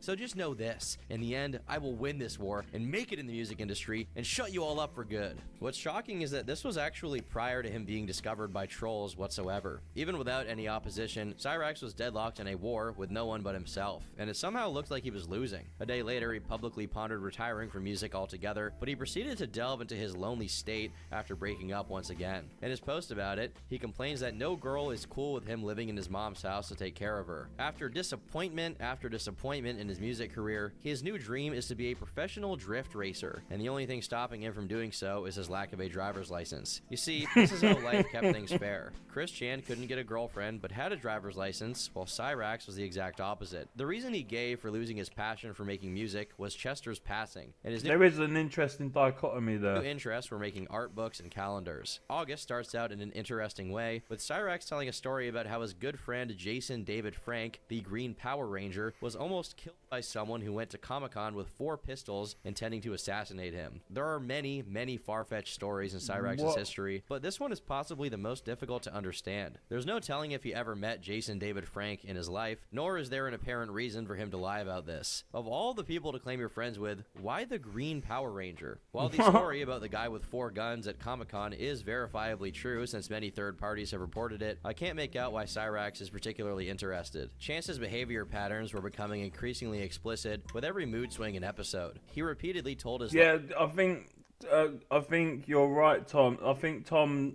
can see he's got bipolar disorder, but doesn't want to say it because he doesn't want people to associate bipolar disorder with Cyraxx. Life story to make people feel sorry for him, while cyclically announcing new albums and new retirements to try and get people to ask him not to retire. Another recurring theme is him accusing people of hacking him whenever he was caught doing something unseemly. For example, on August 16th, he accuses Tiffany of hacking him and making it look like he was cheating on his then girlfriend, Abby, even making a video to bring the point home. All of this while starting livestream after livestream, wherein he rubbed his head and picked things off of his lips. So who's watching the live streams? Is anyone actually watching them? 20th of August, a strange police report is made when one of Chance's neighbors decides to call for a welfare check after Chance's ex-boyfriend apparently threatened Sally over the phone. I'm not sure what to make of this or what it's supposed to mean, but it sure looks like what I said. Besides his extensive use of what appears to be a rap battle app, which he claims is where he now releases his songs through, not much happens during the following period. Besides complaining about the lookism of record labels, he now lumps in promoters as being to blame for his lack of success. While not mentioning having broken up with Abby, he starts posting things as if he was now single and looking for someone. What might have been happening is that on Facebook, there's this feature that allows you to select people who you don't want seeing your posts, and Chance was using this as a way to cheat in plain sight, I guess. He then holds a meet and greet in Akron for his fan base to congregate and meet up with him so he can give them autographs. Funnily enough, it looks like he didn't show up for his own event. After looking for metal bands in Akron to be the vocalist of and failing, he tries his hand at selling digitally traced and filtered stock images as if they were original artwork. More and more, I'm thinking that his incessant complaints about people stealing his art are as a result of people pointing out that his art is identical to all of these already existing stock images. So he resorts to claiming they're the ones copying his stuff. He grew increasingly shameless about what kind of art he claimed was his own. For example, this one. I'm pretty sure this is some kind of foot fetish fan art. Meanwhile, this is just a famous picture of Audrey Hepburn he was convinced he could pawn off for 40 bucks. He even made up some lore to go with his lies, talking about how rich brats were removing his watermarks with Photoshop and making money off of it. Never, not even once, does he actually even name anyone that's supposedly doing this. On September 12th, he decided to hold a memorial for not 9/11, but 9/11, which I guess is September 1st, 2001.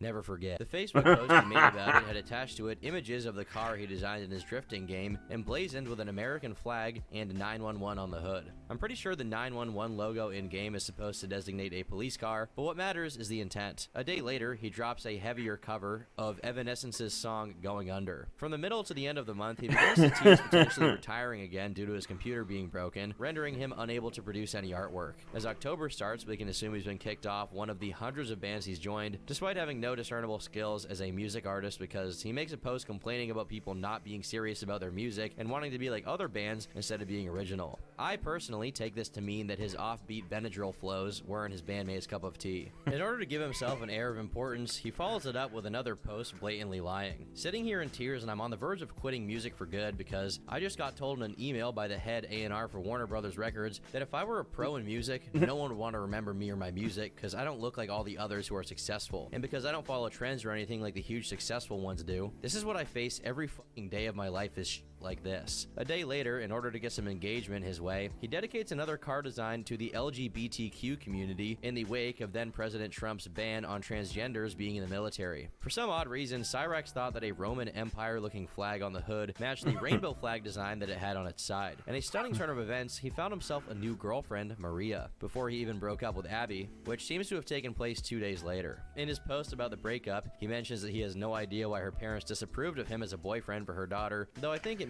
Wait, he must have something swinging in between his legs. Like he's got to have something going for may him. have been him publicly posting about his relationship with other girls, assuming this girl is even real to begin with. And maybe he forgot to like set his post like private to like the family. Post in which he asked for help related to Social Security. It's revealed in the comments that a female acquaintance of his, potentially Abby, since we know her to be disabled to some extent, is under threat of having her supplemental security income taken away, and it's a possibility that she might get kicked out of her home and have all of her contact with the outside world cut off. Because of his experience with Abby, Chance grew more comfortable with the concept of being special needs himself. As we can see, near the end of October, he started to call himself a special needs artist and was considering making a YouTube docuseries about what it's like. Did he just come to that realization at this point in his life? Ultimately, this didn't pan out, and he gave up on music to pursue a career as a digital artist and painter. A little while after, on Halloween, he posts a poem about PTSD, which seems to be written by him since there's a lot of odd syntax going on, and to the... Let me read this. I've got to read this. The soldier every day he fights, making a sacrifice. No wondering if he's ever going to get to come home again because of the fight he's fighting. The fight to be... Oh, no, rhymes or something straight out of Dr. Seuss. But it seems this time, Chance made the effort of putting the thing through a basic grammar check. Somehow, after retiring from music to pursue a career as a visual artist, he became successful as an author. As a post of his laments the lack of someone to celebrate his success with. Despite no longer... Look... No. Being a musician, he dedicates a song of his to the military.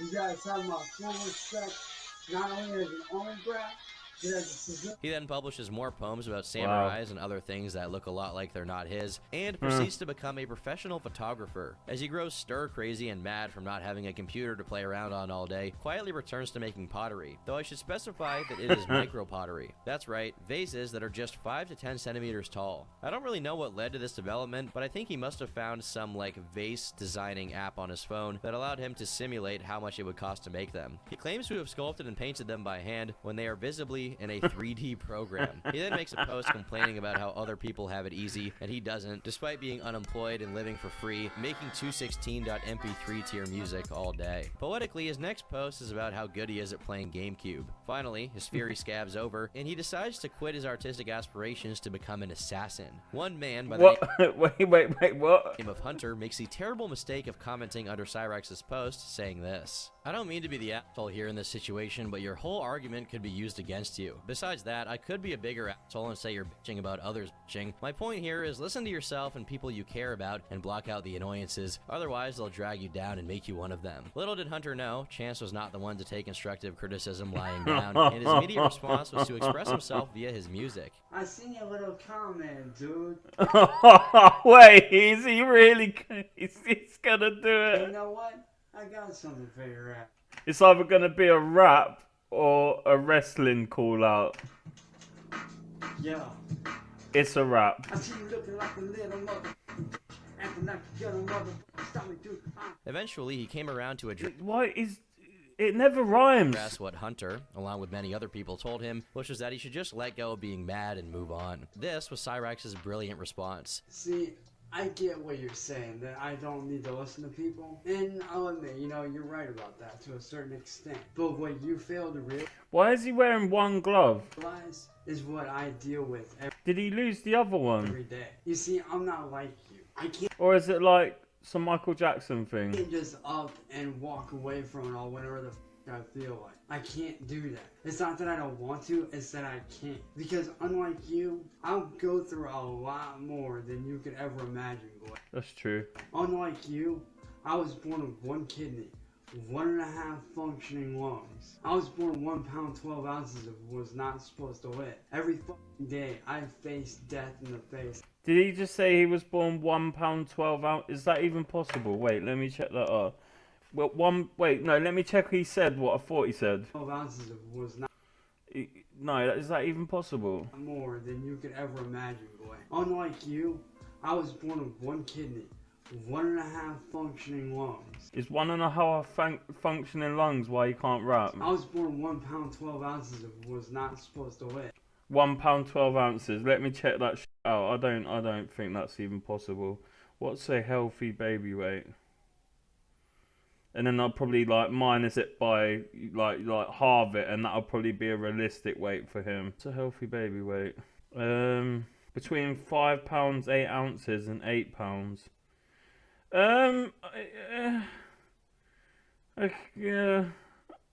Okay, I'll just take his word for it.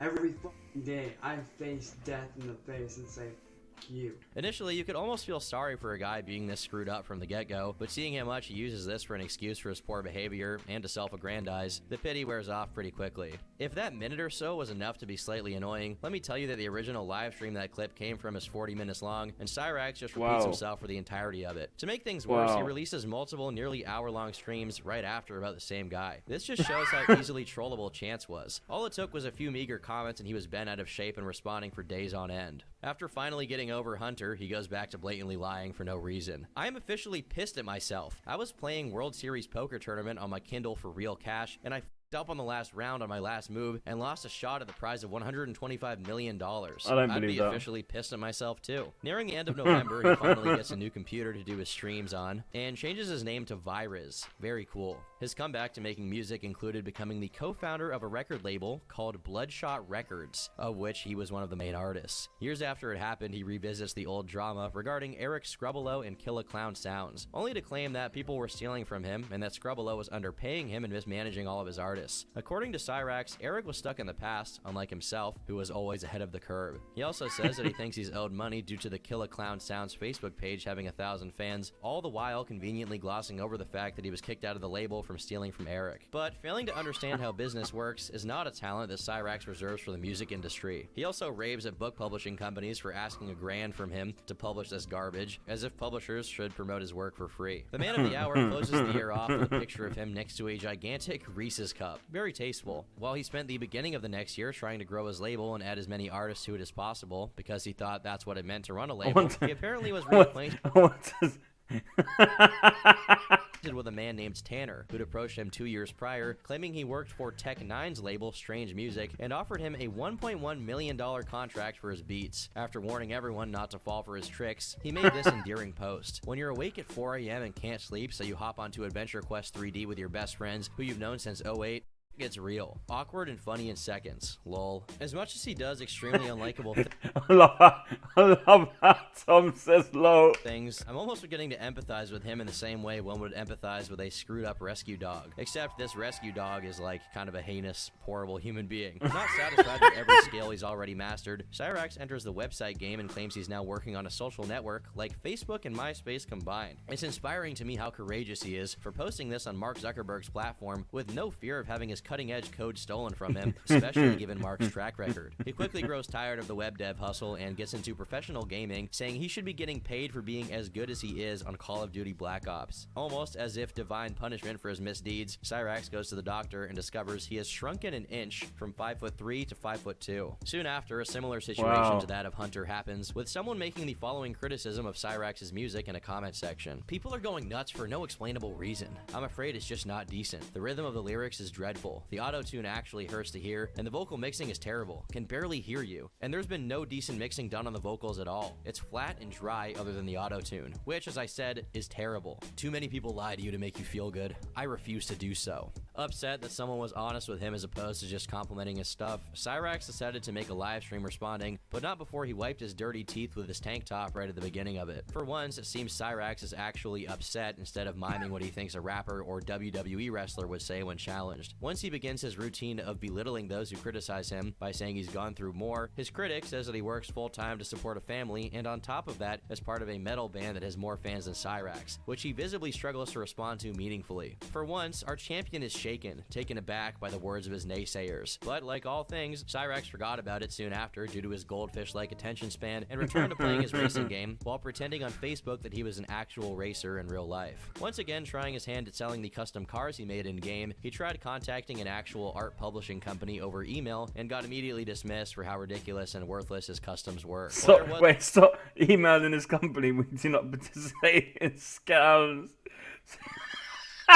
Never and continues to be no for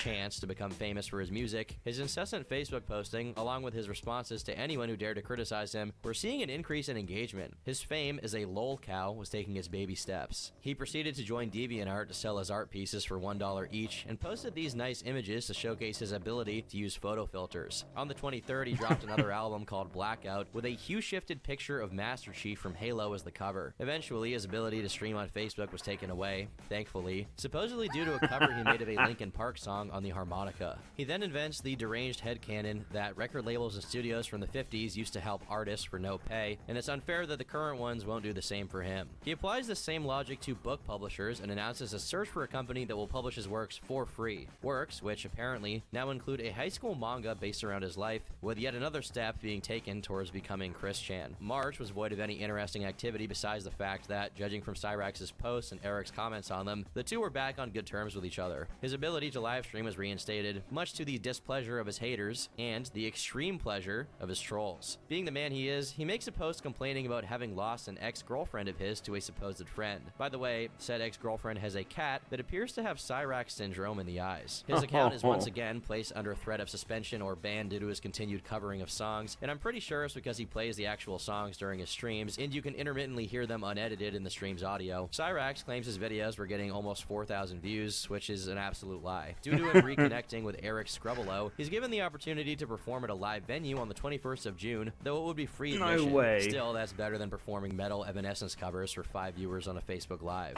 However, just a month later, it starts looking like his relationship with Eric is once again on the fast track to self-destruction, since Cyraxx continues not to understand that his music needs to profit anything in order for Eric to pay him. In the middle of May, it looks like Cyraxx got the hang of using cheap online publishers to release his music digitally. Meanwhile, we see one of the first signs of what would eventually come to be Cyraxx's downfall. It appears he had been catfished by someone by the name of Lewis, who accomplished the probably not extremely difficult task of tricking Cyraxx into showing his member to him by pretending to be a girl who was fallen for his irresistible riz. Then Lewis proceeded to use the intimate image of Cyraxx to blackmail him into doing something that we're unaware of. However, when Cyraxx took to Facebook to warn people of this, he pretended he was hacked, and that's how Lewis got those pictures of him in the first place. And it would happen many other times in the future, but we'll get to that eventually. June starts out on the wrong foot, or rather, the infected foot, as Cyraxx finds himself in a fight for his life against an infection on his toe. It doesn't break his stride, however, as on the very next day, he makes a post humble bragging about how a bunch of girls want to be with him now just because he's rich and famous, despite the fact that he's neither of those things. A few days later, we hear the bad news that Cyraxx's live concert has been canceled, supposedly due to people not getting the dates right. That's a very weird reason for him not to do the concert, so I'm presuming he's leaving out some part of the story here. Or the concert was never going to happen in the first place. He channels this anger into making a diss track on Donald Trump and creating a new YouTube channel called Gamerzone, for which at least one of the logos was stolen directly from a rap battle channel called GZ Battles. Somehow, despite having his concert canceled and making rigorously no money from his music, he makes a post to his Facebook saying the following: "Producers and companies might hate me, but later today I will be revealing and exposing live on Facebook how to avoid producers who want $50+ for one beat, and how to become self-successful in music on your own with no label backing whatsoever, and showing you how most artists these days can make it with zero money and not have to spend a single dime to just do it how I did it." His great tips are a list of free music making apps, and he never gets to the point about how exactly to make money out of using them. On the 22nd, due to whatever caused the concert to fall apart, Eric and Cyraxx were back at odds, as the latter dropped a video attacking him. And you might think I suck?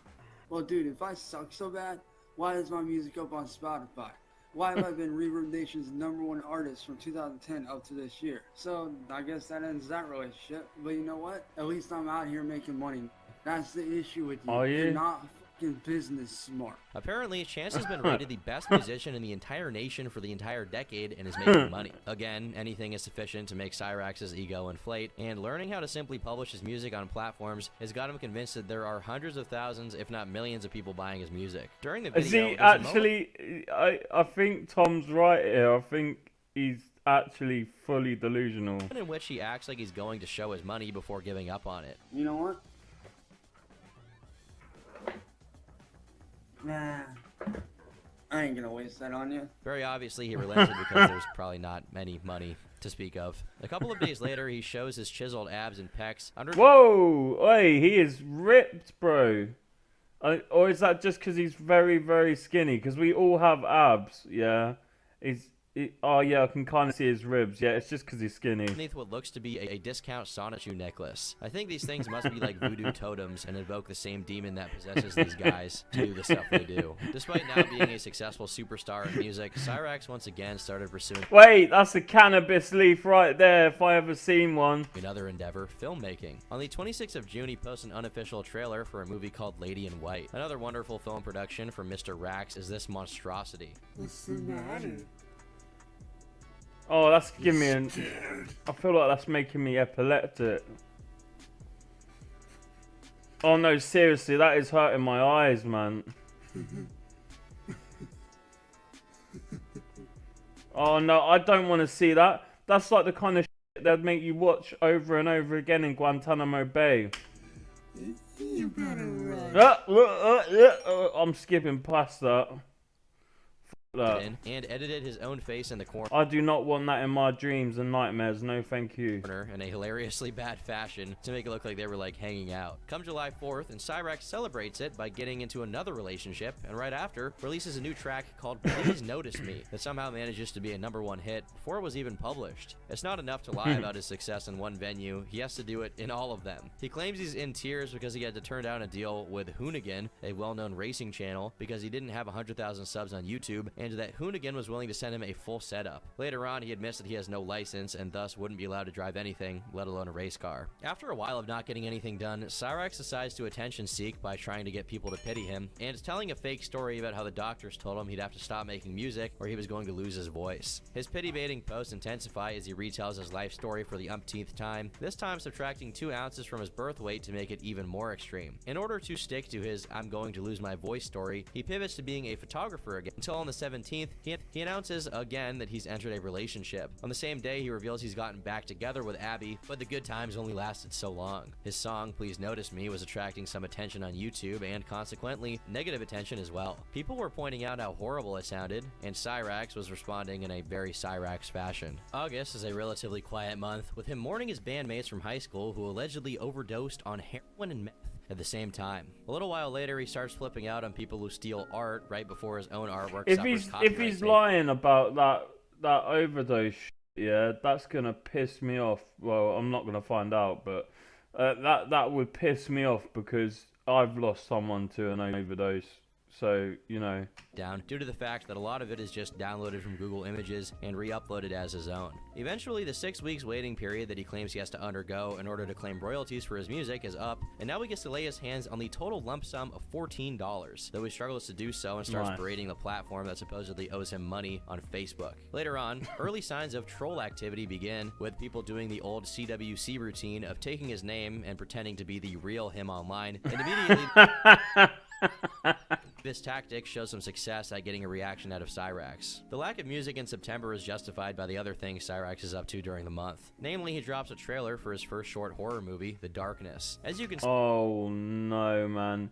I do not want to watch like what he considers horror. See, all characters are played by him in an Eddie Murphy Norbit type of vibe. It's also in September that he drops one of his most absolute classic videos, the dance battle response to an old rival. I really don't know how to put into words how I feel about this other than amazing, excellent, divine, beautiful. Later on in the month, he does a rehash of his tutorial on how to become a successful artist without spending any money, this time under the moniker of Dark Star Films, his fantasy production company for The Darkness. In early October, which is fittingly the spooky month, The Darkness is dropped in its entirety, and is absolutely incomprehensible. It begins with a sped-up shot of Cyraxx walking into his own house, before a hard cut to a flashback wherein you can see him with a PewDiePie face cam looking dumbfounded as he frantically switches between some kind of virtual radio stations, but all you can hear is static. Cut to the present, he wakes up on the couch and starts mumbling nonsense to himself for a few minutes. He walks around his house until he randomly starts hearing voice acting lines from the baby character at a Five Nights at Freddy's sister location, which I believe are copyrighted, by the way, so we're not going to play that. He ignores this and continues to wander aimlessly until he leaves his house to look for his friends. In doing so, he becomes hypnotized by how beautiful the forest looks and finds himself compelled to walk into it like an ancient Greek tale. He hears more lines from the baby character, and this time it freaks him out, prompting him to start running around. Eventually, he identifies whatever is haunting him as the force of darkness before going home and calling his friends again. He hears more baby lines and goes back to wigging out, but eventually just goes back to sleep. Once he falls asleep, the movie cuts to Cyraxx in the darkness. No, I'm not watching that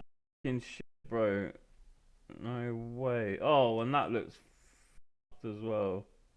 More views than Cyraxx as usual, and eventually, it piques the attention of the man who would make Cyraxx famous, but not for the reasons you would expect. The official Cyraxx timeline, because yes, he has an official timeline, marks October the 19th as the day Cyraxx's nemesis, Music Biz Marty, discovered his existence due to someone called the Boy Blue introducing him to Chance's content while he harassed one of his ex-girlfriends, Candle. There's no linked source to back this particular time frame, but by closely studying his Facebook activity, we can deduce that Cyraxx entered into a relationship with Candle on the 11th of October, and they, I guess, continue to stay together until the end of November, when Cyraxx posts about his prospects of marrying her, even picking out who would be the godparents of the children he was planning to have with her. Thankfully, he never got that far, though, considering we're soon to discover Cyraxx's proclivity toward frequently whipping out his private parts whenever given the opportunity. Yeah, he's got something swinging between his legs. Or not given the opportunity. We can assume that having a girlfriend kept Rax nicely wrangled up for the month of November, because... I mean, like, he's got to make up for, like, every other deficiency, size-wise and otherwise, somehow.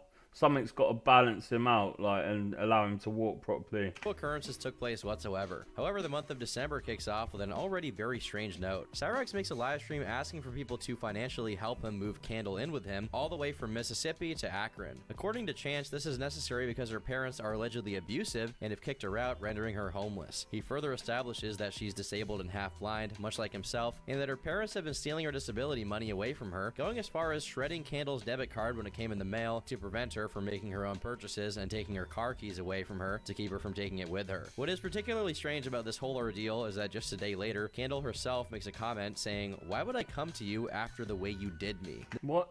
Every time someone says that he's done something to them, I think back to right at the start of Turkey Tom's vid where he's like talking about the disabled kid, and yeah. This makes it sound a lot like they were no longer together by the time Chance made this stream, despite him referring to her as his girlfriend multiple times in it. He proceeds to block her and make a post about her, saying, "How the f do I always end up with all these girls who are not right in the head? Is it too much to ask for a normal, healthy relationship?" Not to reaffirm the idea that there's something wrong with Candle, but it's hardly a mystery why Cyraxx can't get into a normal, healthy relationship. In any event, while we don't exactly know what's going on behind the scenes with Candle and him, he tries his best to play it cool for the rest of the month, telling the usual lies about having fans and being a professional drift racer in real life. Ultimately, his strategy of just letting the Candle situation burn itself out didn't work because she made some kind of video about him called Chance Wilkins is Insane, which is unfortunately private and there's no way of accessing it. We only know of his existence because Cyraxx made a post about it on Facebook saying, "I'm sitting here in tears because of this girl. She has done nothing but harass me, bully me, and spread rumors about..." That's not good. That's not a good sign, the spread rumors part. About me that are not true, and refuses to stop, and the police refuse to help. Well, there's no telling what she truly said. A comment left on the post by Eric Scrubbelow suggests that Candle has given out Chance's address and recommended people harass him in some fashion. I don't like the sound of that. The year 2019 starts out with an immediate welfare check, as reported by the police, though its details have been redacted and we don't know what's in them. However, they might be, and probably are, related to the havoc that was recently wreaked in Cyraxx's life by Candle. On his Facebook, he initially expresses some relief, saying, "I want to say thank you to everyone. Because of all of you, Candle has been stopped and her posts and videos removed." Unbeknownst to his Facebook friends at the time, what was actually responsible for taking Candle's videos down about him was a deal he struck with her, in which neither would mention each other's name anymore online. Chance, thinking himself clever, did his usual routine of posting about a person while setting it up so that they wouldn't be able to see it. However, Candle had an alternate Facebook account she used specifically to check up on Cyraxx's, and upon discovering he was still mentioning her and hadn't taken his post down about her, she nonchalantly said, "Haha, still here, not all the posts are taken down, he broke the deal." The same day, he makes another post about her, attaching a video she had just made accusing him of being obsessed with her, saying, "I give everyone full permission to go all out on this bitch. I held my end of our deal up and removed all videos and posts about her, and she pulls this crap?" The comment section in this post is riddled with Candle making fun of Cyraxx and offering to show anyone interested the threatening voicemail he left for her. We actually have a recording of Candle listening to the voicemails. So you want to keep playing that game? I can will have you arrested for harassment. So Wait, is that a dude or a... I don't know. That's what. I ain't the one going to jail. The one that's going to jail is you. So keep running your mouth, you little bitch. Is that a chick? Guarantee your ass is gonna go to jail. I mean, you don't know nowadays. On January 7th, he makes yet another post about her, claiming she mentally and verbally abused him and traumatized him worse than any of his other exes. On the 9th, he posts about her again, which prompts her to make a video addressing him a day later. This time, we do have access to the video, which is still up on YouTube. Yo, this is your girl. Okay, it's not a dude. Rebecca, this is a video to prove how bad of a stalker Chance She's just got a beast of a jawline. is. He sat there and found out where I live. Not creepy at all. Not a stalker vibe at all. You're so stupid, kid. Leave me alone. I don't like you. Never liked you. I was nice to you because I felt bad for you, and then I found out you're a liar. You just butthurt because I won't date you. Stop fucking harassing me, you nutcase. That's a fucking cute dog, I must say. Her speech patterns are odd and sometimes even similar to that of Chance's, which has led some to speculate she herself is and always has been a troll. However, judging from the nature of her online activity during this period, it seems she's quite serious about what she's saying. On the 11th, she makes another video deriding Chance and all his threats, with the added bonus that she gets her friend to say, I want you to leave my girl alone. You are not a player. You was a dirty stalker. You is not a gangster just over here running your mouth and saying all kinds of crazy ass. You just leave her alone and give her up.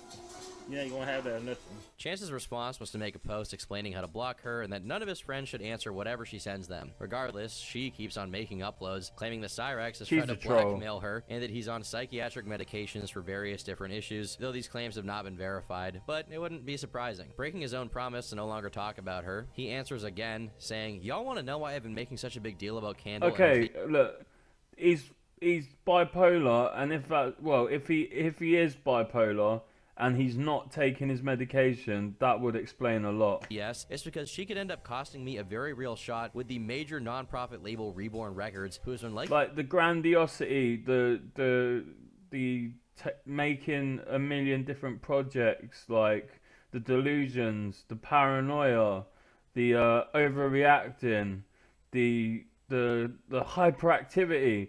Like, you know, like I relate a lot to Cyraxx.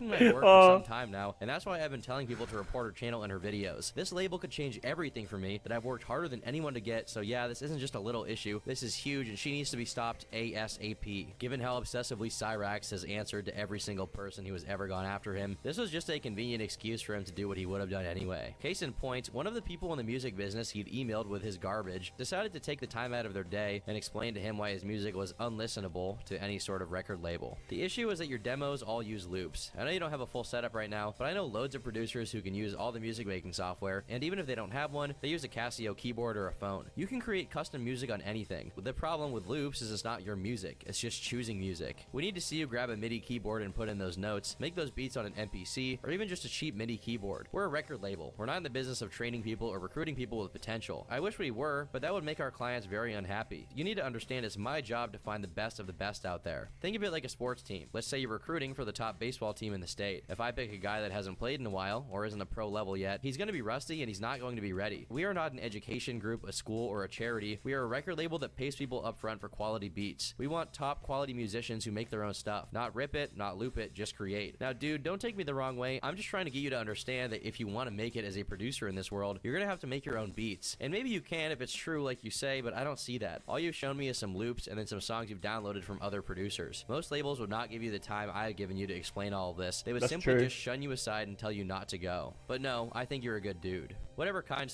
Yeah, that was a very kind message, but I'm guessing Cyraxx makes a million response videos with a wrestling undertone. Soul wrote this happened to be wrong on 2 counts. First off, he claimed not to be a charity, but this is probably the most charitable action anyone has ever bestowed to Cyraxx so far. And secondly, he says Cyraxx is a good dude. Well, Cyraxx attached a picture of this email to a post he made on Facebook, which read, "This is the kind of that pisses me off. They act all interested, then once I explain my situation, they pull this and kindly tell me to f*** off." Oddly enough, at least he like, you know, like acknowledges that they can't. Oh no, that's an expression in America. Like, he's being sarcastic about the kindly part. While the sheer effort in communicating the truth to Cyraxx in the nicest way possible wasn't enough to pierce the concrete wall between chance and reality, it was sufficient enough to get other people who saw the post to...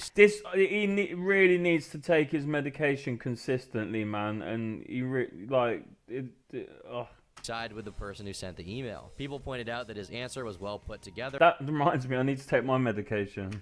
And that he went out of his way to inform Cyraxx, but even when all of his friends saw the man's point, Cyraxx outright refused to. In a comment, he linked to some rant video he did that explained why what the guy said was unfair, and while the video has since been taken down and we can't watch it anymore, we can presume he did his usual rigmarole of saying that due to being born all kinds of quirked up, copyright laws shouldn't apply to him. One of his friends was particularly poignant when he said, "He's nicely trying to tell you that you are stealing music. If you make any money from that, you can be sued for copyright infringement, plagiarism, etc. Why would a record label pay you to do that? This very nice person is 100% right. No, I'm not watching your rant video." In another post a few days later, it turns out that the guy with whom Cyraxx had been exchanging emails, who happens to be a representative for a record label called Reborn Records, eventually caught wind of Cyraxx's little post and video complaining about the reply he got. Being rightfully upset that the kindness he extended was met with mockery, he decided to send him another email addressing it. By the way, He's actually engaging, like, on some meaningful level with Cyraxx. Talking about it on Facebook won't get you anywhere. Seriously, man, I was trying to help you, but instead of facing up to a challenge, you just think everyone is against you. Rethink your process. Has this way of working really been working for you, or has it not? I suspect the latter. Stay humble, learn the tools, and maybe you'll get a shot. But going around thinking we owe you something for nothing, dude, we're a record label, not a charity. Your situation is that you don't have anything to show me that is original work. How can I hire you? Would you write in your CV that you worked at a big company, then at the interview say, "Oh, by the way, I didn't actually work at that company, but if you just give me a chance," nah, dude. Cyraxx reacted by making another post with the email attached, captioned, "This just proves even more how messed up record labels can be these days. SMH, what happened to the days where labels used to actually care about the artist and not the money?" He speaks as if sharing their communications highlighted anything beyond his inability to be cooperative on even the most basic level, and his profound stupidity. Oh, and he also forgot to close the X videos tab he had opened while they took a screenshot of the email and quickly bought the profit so it wouldn't be visible.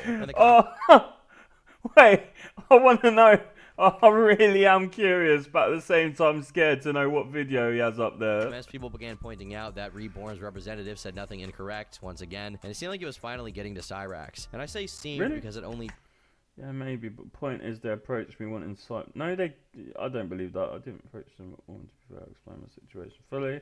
And yeah, what they do slap me in that. Seemed that way, and he made it very clear that he understood nothing of what that guy had said. In a reply to one of the comments, Chance said the following: "Point is, they approached me wanting to sign me. I didn't approach them at all. And to be fair, I explained my situation fully, and yet what do? They slap me in the face like I'm some sort of joke. I don't own a computer. I own a Chromebook, which is like a PC, but can only run mobile-based apps and such." His excuse for not making original work, being that he doesn't own a computer, is not only a lie because he does have a computer, but it also makes no sense. As the representative pointed out, there are plenty of mobile apps that allow you to make custom music on your phone. Cyraxx actually even uses some of them. He just chooses to use the demo loops instead of making new patterns. When argued into a corner by his Facebook friends, he drops a new video on his page saying that Reborn Records is fake because they checked out his personal page. He also claims that unlike Reborn, his very own record label, Bloodshot, helps artists make money for themselves. A tall order considering he's one of the artists in Bloodshot and has no money whatsoever. This video was particularly difficult to watch because he's noticeably thirsty, but he refuses to drink a glass of water, which results in him gulping saliva amidst his speech. It don't matter whether you build it from the ground up,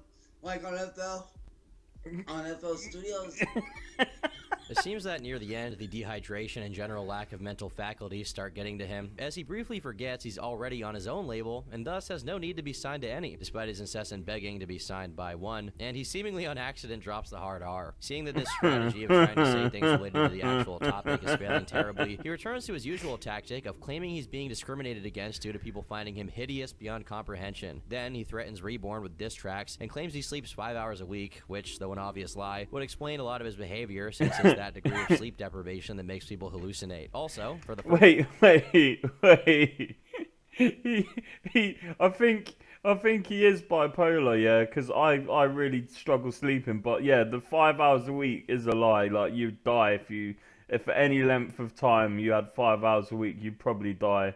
And but yeah, no, I believe that he's sleep deprived, and yeah, you're right, Tom. It does explain a lot of his behavior. First time in a very long time, he acknowledges that he went back to jail in 2012, only to use it as an excuse for... Wait, he's been to jail? Well, that's not actually hard to believe, but... why he's unemployed, while neglecting to mention he choked out his elderly adoptive mother. His heyday with Reborn Records is cut short by the resurgence of Candle, who is threatening to show the label company the video she saved of Cyraxx attempting to blackmail her. We have no proof that Candle's words are backed up by anything, but it seems Cyraxx was pretty terrified of potentially being arrested, so maybe there's something to her claims. However, he ended up not being arrested because, according to him, he hid until the police left and proceeded to call for Sally. Without missing a beat, he converts the situation into another excuse as to why he isn't signed to a record label or doing songs with big artists. A day later, though, he's back to his grind, this time as a professional YouTube channel intro maker. Again, he's using freeware that an 8-year-old can operate that automatically makes these intros and tries to sell them off. As you can see, the name of the channel in the intro he made here is Nuclear Reactor. That also happens to be the name of the reaction channel he'd made at the time. Soon after, people began taking issue with his use of the N-word, which prompted Cyraxx to claim he was being victimized. He makes a post trying to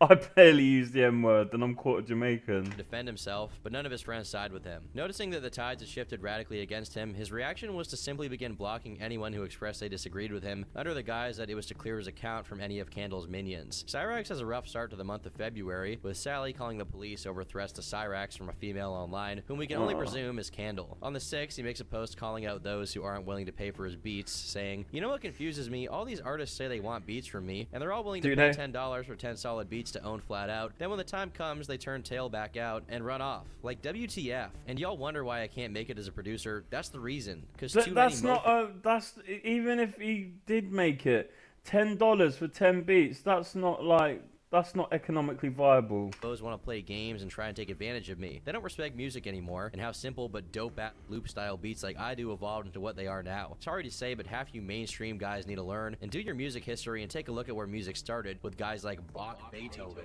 Do your history, take the time to hone your craft the right way, and stop shit. Or don't do it at all. Plain and simple. Is he talking to himself? It seems that after the pressure created by Reborn Records' response, Cyraxx started admitting that everything he does relies on pre-made loops. However, in the comments, he can be seen still claiming that they're original and made from the ground up. Later on in the month, he claims to be retiring from music due to a few people who have been consistently trolling him on his YouTube videos comment sections. In a Donnie Darko-esque turn of events, on the night of the 25th of February, a tree in the neighboring area decides to troll Cyraxx's house by falling very close to it. Without hesitation, he uses this to start talking about how the tree could have easily killed him. After this close call, there's a period of irrelevant developments and 2 mostly redacted police reports coming from Cyraxx's house until mid to late March, when Candle comes back with new, even more scathing accusations. Alright, this is a live video on She's gotta be trolling him, man. Facebook. I got something to address to all those mothers out there. All you mothers out there that have young Bro, her jawline is beastie, bro. I would be proud of a jawline like that. children, be warned of this guy named No, it's the cheekbones. It's not the jaw. She's just got it going on. Chance Wilkins. He'll off on your children. Not only that, he'll sit Wait, there and what? off on video chat with them. He'll sit there and threaten to kill your children if they don't Wait, no. I hope she's lying, man. sleep with him. They will do whatever they can. He will literally hurt you. This man is psychotic, dangerous. Women, be warned. His name is Chance Wilkins. I wouldn't be surprised, but at the same time, I don't want to believe it because, like, on a weird level, on some level, I relate to this guy, and I feel like that worries me. If you want his link, it's right there on the description, whatever you want to call it. Again, while we have no concrete confirmation as to what Candle's allegations pertain to, it seems— Please don't be true. Please do not be true, man. Come on, Cyraxx, bro. It seems that they, along with whatever she was sharing directly through Facebook messages, were sufficient enough to persuade 2 women who were particularly close to Cyraxx, being Becky, who once called in a welfare check on him, and Abby, who, as we learned from a video Cyraxx posted in June 2019, reunited with him in April, only to break up with him again over whatever the information was that Candle shared with her. While many have disputed Candle due to her strange mannerisms, it seems that she was one of the first people to be aware of Cyraxx's darker side. And Tom, is it gonna get really bad, bro? Invested in keeping it at bay. So oh, you are Tom, you're a sneaky fucker. How you leave the dark stuff till the end, you fucking prick. So much so that she called 2 welfare checks on Cyraxx's house, presumably to intimidate him with police presence. We even have audio of at least one of her welfare check calls she made. Hi, I'm calling about a welfare check that needs to be done. Okay, and who are we checking on? Chance Wilkins. He was just on YouTube a few moments ago threatening to me and a few other of my friends, and I think he's going off his rocker, and I think he might be a danger to himself and others. Within a month of the last welfare, she sounds surprisingly convincing and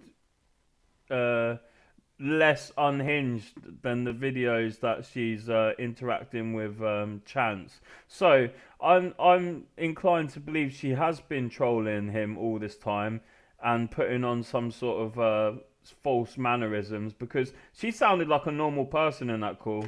check she called in. Based on what we can see on Chance's profile, it seems that word spread that Candle had taken her own life, and according to Cyraxx, unnamed people began blaming him for her passing. Later on, we discovered that she hadn't died at all, but regardless, the rumor was enough to stress Cyraxx out. The information about Candle having supposedly passed hit the Juggalo-adjacent communities that Cyraxx has spent the better part of a decade sharing his music to, and that flipped a major switch. What kicked it off was when Cyraxx was invited to appear on a show called the Juggalo Drama Alert, where he was asked by the host, Fred the Boy Blue, to explain his situation with Candle. Noticing how much of an absolute character Cyraxx was, Fred had him appear in multiple episodes right after, and this grew Chance's popularity exponentially. Whereas he had one or two trolls who intermittently impersonated him before, he was now attracting a group of troll followers who were dedicated. While still in their developmental stages, they would eventually become the co-stars of the reality show Cyraxx's life is about to be. Around the same time, though we don't have the exact date, he began dating Heather, but not the same Heather as before. With new Heather, at some point during 2019,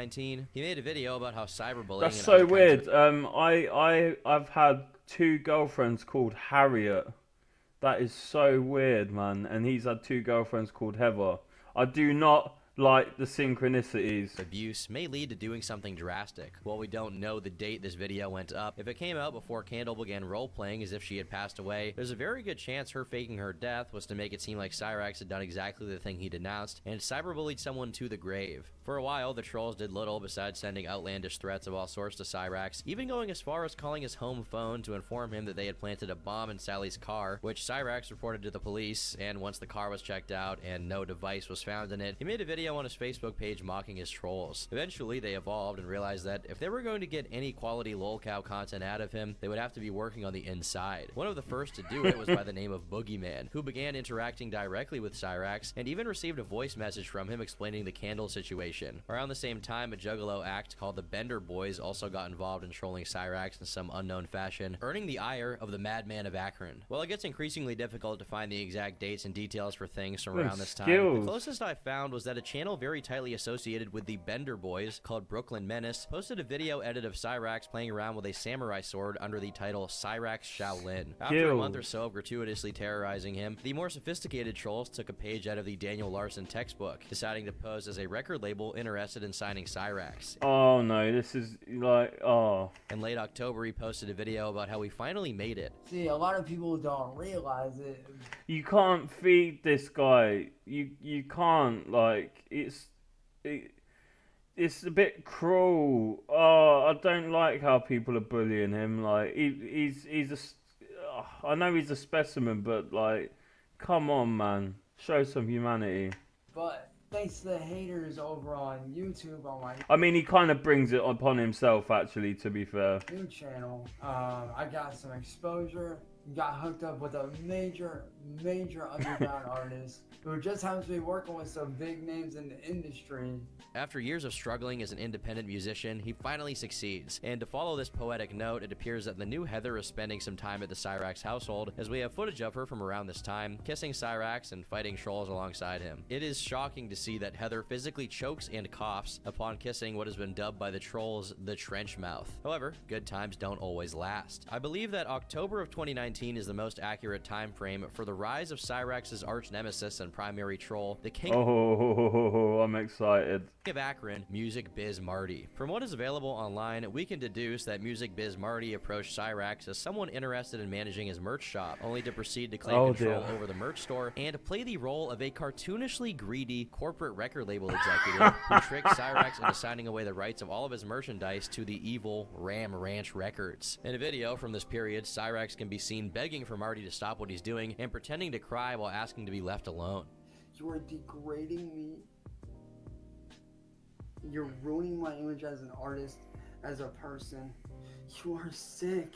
In order to play Cyraxx for a fool more effectively, he creates a false dichotomy between Ram Ranch Records and Bender Boys Records, which he was also indirectly in control of. It becomes very difficult to verify whether this manifestation of the Bender Boys has any direct relation to the previous one, and how exactly Cyraxx's relationship with the Juggernaut ended, but in the grand scheme of things, it doesn't matter that much. This period was rife with Cyraxx's participations on the Juggalo show, including one where he appears to be freestyling a diss track on Marty, who is also in the call, while a Juggalette and member of IP2 named Gucci's twerks to his bars. You could not make this up if you tried to. Yeah, in early November, the setup concocted by peak Marty and the internet. Bender Boys comes into play, as Cyraxx is convinced he has successfully escaped the talons of Ram Ranch Records by joining the Bender Boys label. Despite this taking place only a couple of weeks after his supposed signing to Juggernaut, after believing he joined the Bender Boys, he delivered one of, if not the funniest moment during the entirety of the Cyraxx story. To celebrate it, he posts a video wearing what looks to be an oversized leather jacket and sunglasses, all of which is juxtaposed against the regular scenario of his insane asylum white-walled containment zone he calls a bedroom. He begins the video by drinking some kind of clearly non-alcoholic beige fluid, as if it were champagne, before proceeding to give shout-outs to any and every person he's ever interacted with, like he was receiving a Grammy. Another noticeable thing is the change in his affectation. He puts on a slightly New York accent with Ebonics to go with it. I figured I'd come in, celebrate, kick it, chill. Got a brand new dope track dropping with some of the homies. Cyraxx can also be seen visibly calculating the best moments for him to take off his sunglasses dramatically, and he does it when he decides to talk about how the deal with BBR will help him take care of his kids. He obviously does not have, and I'm not even sure he's physiologically capable of having kids, and what he's referring to here are new Heather's kids, but we'll explain that part a little bit. Eventually, he's joined on a stream by someone with whom he's planning to drop a song, and we later learn that dropping a song and music video was a part of his contract with BBR. The song comes out, and it sounds... What the fuck is he drinking? That I don't even want to guess. Sounds like you'd expect it to.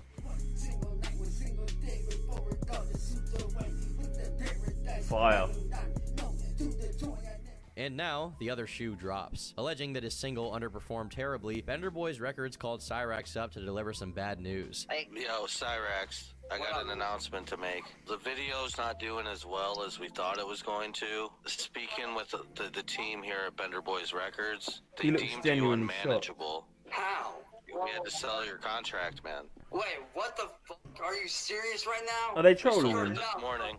Are you fucking serious? I put in all that hard work for nothing? Are you serious right now? Bro, you're fucking stupid. I put in all that hard work for you and the crew for what? Do you want to know who we sold it to? I already know. Music. You already fucking come back. As of that day onward, Cyraxx and his music were the intellectual property of none other than Music Biz Marty, and things can only get worse from there. Did he say the word that I thought he said that Tom bleeped out? Did he say Seabag? Due to Heather's very close involvement with Cyraxx's online presence, she was often seen alongside him during his live streams, which was Cyraxx's main vehicle of communication at this point. While it didn't look like she was very interested in Chance as a romantic partner, perhaps the attention he got online, even if negative, was her motive. And if it was attention she was after, she definitely got it. On November 22nd, one of Cyraxx's anonymous trolls makes a phone call reporting that Chance was being mean and violent to Heather, taking her phone by force and refusing to give it back. The results of this call have been archived since the police showed up at the house during another one of the Juggalo congregations, prompting Cyraxx to immediately tell Heather to follow him upstairs, also known as the Goblin Hideout, for whenever someone visits his house. The police were told that they were sleeping and that the call was a prank. However, 3 days later, that call prophetically came true, as on the 25th another police report was filed, this time by someone named Mike. In it, Chance is described as hitting his girlfriend during a live stream on YouTube, but I haven't managed to find any video to match that specific date. When the police arrived at the location, the two were spoken with and claimed there was no occurrence. How do you sleuth all this information? I know this guy is like prolifically online, but like I don't know how you make your videos. Like it's fucking phenomenal. Given the lack of hard evidence, we can presume that Chance did no such thing. I mean, just months before posting, he was posting videos to his Facebook about how a man that lays his hands on a woman is a coward. There's no way he was projecting, right? Well, a day after, during a live stream Heather was a part of where she was talking to one of the people following the Cyraxx story, Cyraxx himself eventually intervenes and is seen attempting to yank the phone out of Heather's hand violently, which some saw as an overly aggressive action. The same day, a troll once again made a call to Akron PD to report what had happened, and they conducted a welfare their check. Not only do we have what was on the police report, which claimed Heather was acknowledging Chance's abuse to the person she was live streaming with, we also have the phone call made by the troll. Chance Wilkins, Chance J. Wilkins, he's a 28... Is he using a voice changer, or is he just, like, playing a character? You're a 29-year-old man. He had struck his girlfriend, Heather Porter, who is currently pregnant. Just 2 days later, the same person Heather was talking to on the live stream was investigating further into her lore and ended up interviewing lore. I love that word, lore. Like, internet lore is amazing. Jessica, Heather's former wife. Man, things just get more and more complicated, don't they? It turns out that Heather left her wife with their 2 kids in order to link up with DJ Shadowblade. As 2020 approached, it became clear that any semblance of humanity the tale of Cyraxx ever possessed was doomed to be extinguished by the relentless activity of malicious trolls and Cyraxx himself, of course. All of his hobbies took the backseat as he began doing nothing but participating in live streams and endlessly interacting with people, either pretending to be fans or explicitly insulting and mocking him to his face. In late December 2019, he can be seen boxing through Google Hangouts with someone named Suplex City Vlog. And it's Wait, what? Exactly what it sounds like. January 2020 begins with Cyraxx claiming he's becoming a gamer once and for all, and considering his extensive use of the N-word, I think he's always been one. On the 4th, he loses a bet he made with fellow troll Schmeckelcat that he could keep his cool against the trolls and not flip out for a week. Supposedly, losing this bet cost him $100, but I'm pretty sure Cyraxx has never even seen a $100 bill. In a video of his where he derides Jamie Nicole for her inquiries towards Cyraxx's abusive nature and Heather's past life, he can be heard calling Juggernauty Records Jugganazis, meaning he probably had a bad falling out with them, which is unsurprising since that name is closely associated with the Bender Boys. On the 12th, pictures of Cyraxx's dick leak via Discord. Initially, many thought Is it big? I need to know. Is it big? Including CGC, who's responsible for some of the best archiving and documenting of Cyraxx's story. However, upon their reporting on Jamie Nicole's channel, a commenter, presumably Heather, started saying he'd been hacked and was asleep when it happened. What was noteworthy about this is that it was neither a defense nor a denial, and given how Tom, is it big or is it not? Cyraxx and his cohorts have used being hacked as an excuse for their behavior, it's most likely a lie as well. Not only was the picture his, it was probably acquired by a catfish who persuaded Cyraxx into cheating on Heather. After all, Heather and Cyraxx were living together at this time. I'm not sure what use a picture of his willy would have been to her, especially since it was clear that they were already not on very good terms. Hit me and I'll knock your lights out. In the wake she would as well. Look, yep. of the leak, Cyraxx says that he'll be taking a step back from being online, but in a video from just a couple bollocks. He couldn't last 2 he qualifies seconds. it by saying he'll only take a step back from the streams, but will continue to be as online as ever on other fronts because, according to him, he comes from a family of artists and has art deep in his blood. This is cause for concern since there's only one thing he has a family history of, and it's not art. Later on in the month, Heather and Cyraxx are back to streaming, and Heather has completely hijacked the transmission, standing in the foreground while Cyraxx hovers around in the back, taking her commands. The two begin attacking Jamie Nicole for her coverage of the couple's mishaps, including but not limited to Cyraxx's pictures. And once Cyraxx calls her retarded, Heather starts telling him not to use that word and tells him to go take some stuff out so she can deal with it on her own. Then, while Heather starts accusing Jamie of not being a real juggalo, which is as scathing of an insult as they could come up with, Cyraxx comes in unsolicited and starts insulting Jamie for being a lesbian. This visibly irritates Heather since she was at one point in a relationship with a woman, as Jamie had revealed. Being unfazed by their milquetoast attacks, Jamie proceeds to report on and lambast the GoFundMe Cyraxx and Heather had set up with the intent of raising money to take back Heather's kids from Jessica. Now, I'm not sure in what situation Jessica was in or if she was capable of taking care of 2 kids, but there's no way they would be better off in Cyraxx's house. Full stop. Either way, they would have just pocketed the GoFundMe money since legally I'm pretty sure they couldn't get the kids and a fundraiser page could do nothing about that. When Heather wasn't around to monopolize the camera, Cyraxx made his own diss video against Jamie where he threatened to physically beat her. What an absolute class act, guys. Whoa. This video against Jamie where he threatened to physically beat her. What an absolute class act, guys. After complaining about his private parts being posted online, having ruined his chances of ever getting is it big though? Can I find that out? I don't really want that on my Google search history though. Job or being signed to a label. 2 things that, keep in mind, had never happened up until this point. He's challenged to a fist fight by one of his trolls, Juggalo John. The story goes that John did indeed go to Cyraxx's house, but Cyraxx, as he always does, hid in the attic until John went away, and when it was nighttime, he came out and had Heather record him acting tough in front of some swing sets. So, John, I'm down here. Wait, I need a minute to process that. He role plays everything. LeBron James first guy start right there, boy. You're talking about showing me stuff. Here I am ready for your ass. Your phone's ass ain't show up.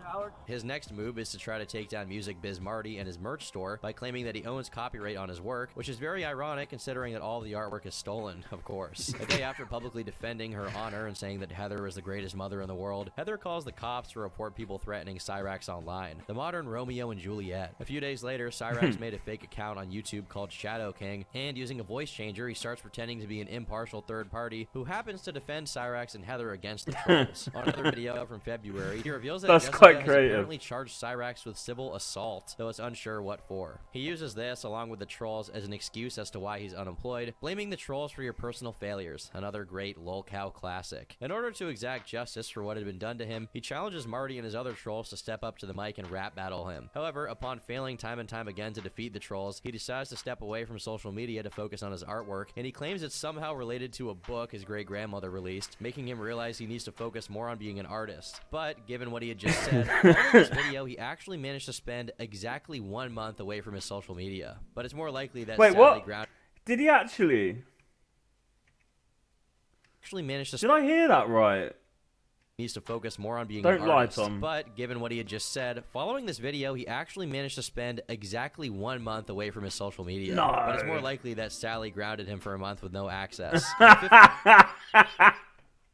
15th of March, he comes back guns blazing, accusing Jessica of being a kidnapper for not letting Heather and Cyraxx raise her 2 kids. After this, there's another long break from archive videos, probably due to another punitive measure from Sally, who is beginning to realize Cyraxx could get in some serious trouble for constantly making allegations like that online. After this, he only resurges in May to give his final farewell to YouTube due to the cyberbullying he's undergoing. He's now under the name of Scarface with an X in the middle, and is visibly inhabiting the basement. He also announces a new label, and the first thing he makes sure to establish is how he'll be taking 30% of his artist's income, despite not being interested in establishing anything contractually with them. However, soon after, he basically admits that his entire family is telling him to stop being online, and he reiterates this 2 days later. But just 3 days later, he comes back, declaring he's now officially an e-racer because a retired professional motorcycle racer said he's really good at Forza Horizon. Another 3 days later, he comes back to tell everyone that his relationship with Heather was officially over. While he explains it in a way that's favorable to him, it's clear even through his retelling that he was threatening to hurt himself in a manipulative way. And when she didn't budge because she knew he was incapable of such a thing, he posted a video online crying about the incident, claiming that she's heartless. I should make a note here that he's just making a crying voice and turn the lights off so it would be less noticeable that he's not crying. Just a day later, he's back doing his usual gimmick.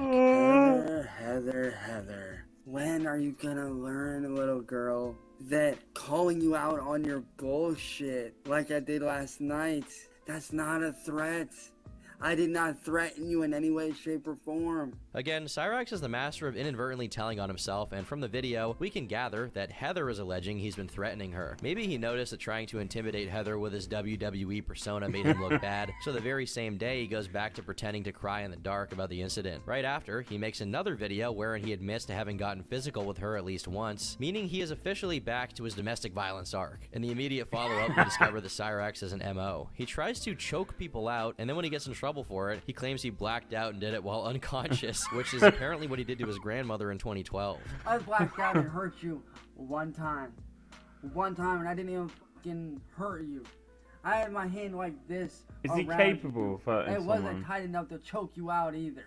A day later, he posts this. It appears to me that some of you... No, I'm not watching that flashing shit. That is some Guantanamo Bay or some hypnotizing shit from fucking Clockwork Orange. I'm not watching that. Even just skipping through it is giving me fucking terror. Cyraxx assaulted Heather's brother, Michael, by punching him 3 times as he helped her move out of his house. During the latter half of June, he's back to live streaming, and in a moment in which his mom is briefly seen on camera, Cyraxx covers the cam and attempts to complain about it, to which she responds with a magnanimous, "Well, that's just too flippin' bad." On the 1st of July, he comes back again in a video titled New Look, New Attitude, New Knee, which I think was supposed to be me. I wonder if those are real prescription glasses or he's just got some reading glasses from a fucking pharmacy. Probably. In which he says he's excited for the new year, despite being halfway into 2020. He's also wearing his grandmother's glasses to look more sophisticated. Then he drops a video to prove he doesn't actually steal beats, and in it he plays the world's most horrid beat. Take a listen to this shit. Fire. Oh wait, it's not even in time. You know what that sounds like? That sounds like hard work to me. Wait, let me try and rap over that. Let me try. I use my old bars so I've written when I was Actually 11. steal beats, and in it he plays the world's most horrid beat. Yeah. Take a listen to this shit.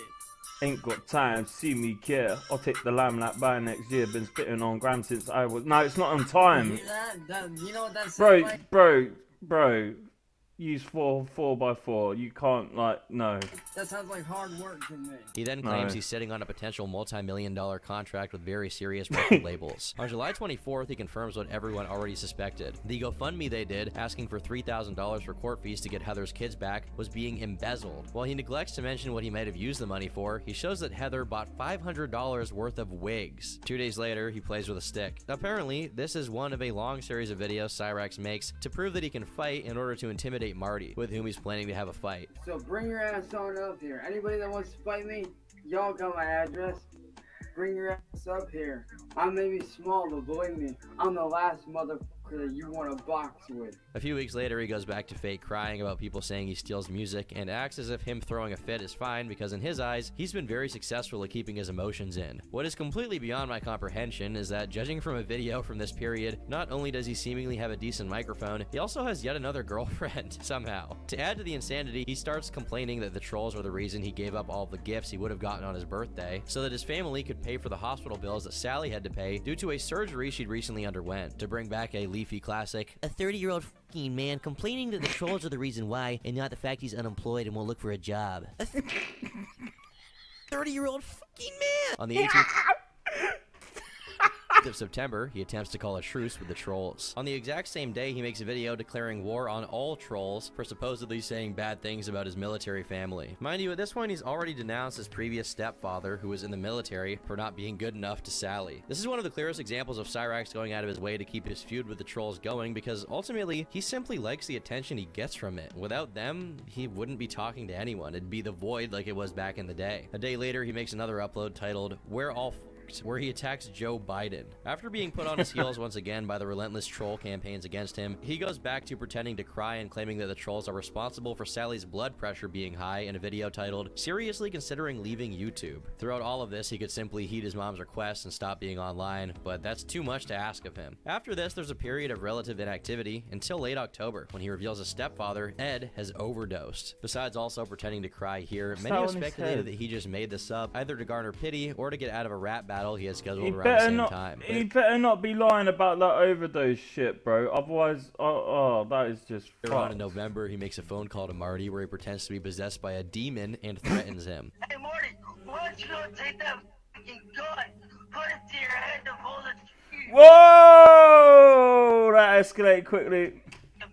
He tries to sound like he's a demon, and succeeds in sounding like he's drunk. A couple of weeks before another catfish attempt on Cyraxx is successful, and he sends videos of himself cranking it to a fake girl named Jasmine, to the disappointment of his real-life then-girlfriend, Caitlin. Marty took this information to her, and apparently Cyraxx had agreed to take his account down and stop being online, so it was a surprise to her that he'd simply made another account and was uploading on there. After their 2-week-long... I must say, yeah, this is exhausting going through his history. How did you make this video, mate? Like, just watching it is exhausting. Relationship dissolved due to his cheating, and Cyraxx attempting and failing to hire a hitman on Music Biz Marty. Caitlin gave an interview to... That's not true! To Marty, and Cyraxx dedicated a love song to Heather, trying to woo her into coming back to his arms. Having failed to take his life, Cyraxx takes aim at Marty once again, giving him a final warning that if he doesn't delete his channel and stop this harassment... Wait, if that's true, that he tried to hire a hitman, he can go to jail for that for a long time, man. Cyraxx will not hesitate to give the police... That's like a conspiracy to commit murder. ...evidence that would put Marty in jail for copyright infringement. After Caitlin and her family... he's threatening, if it is true he tried to hire a hitman, he's threatening someone to go to jail for copyright infringement, which I don't think you can even go to jail for unless you get sued and don't pay the fines or the court fines or whatever, and he's hired a hitman.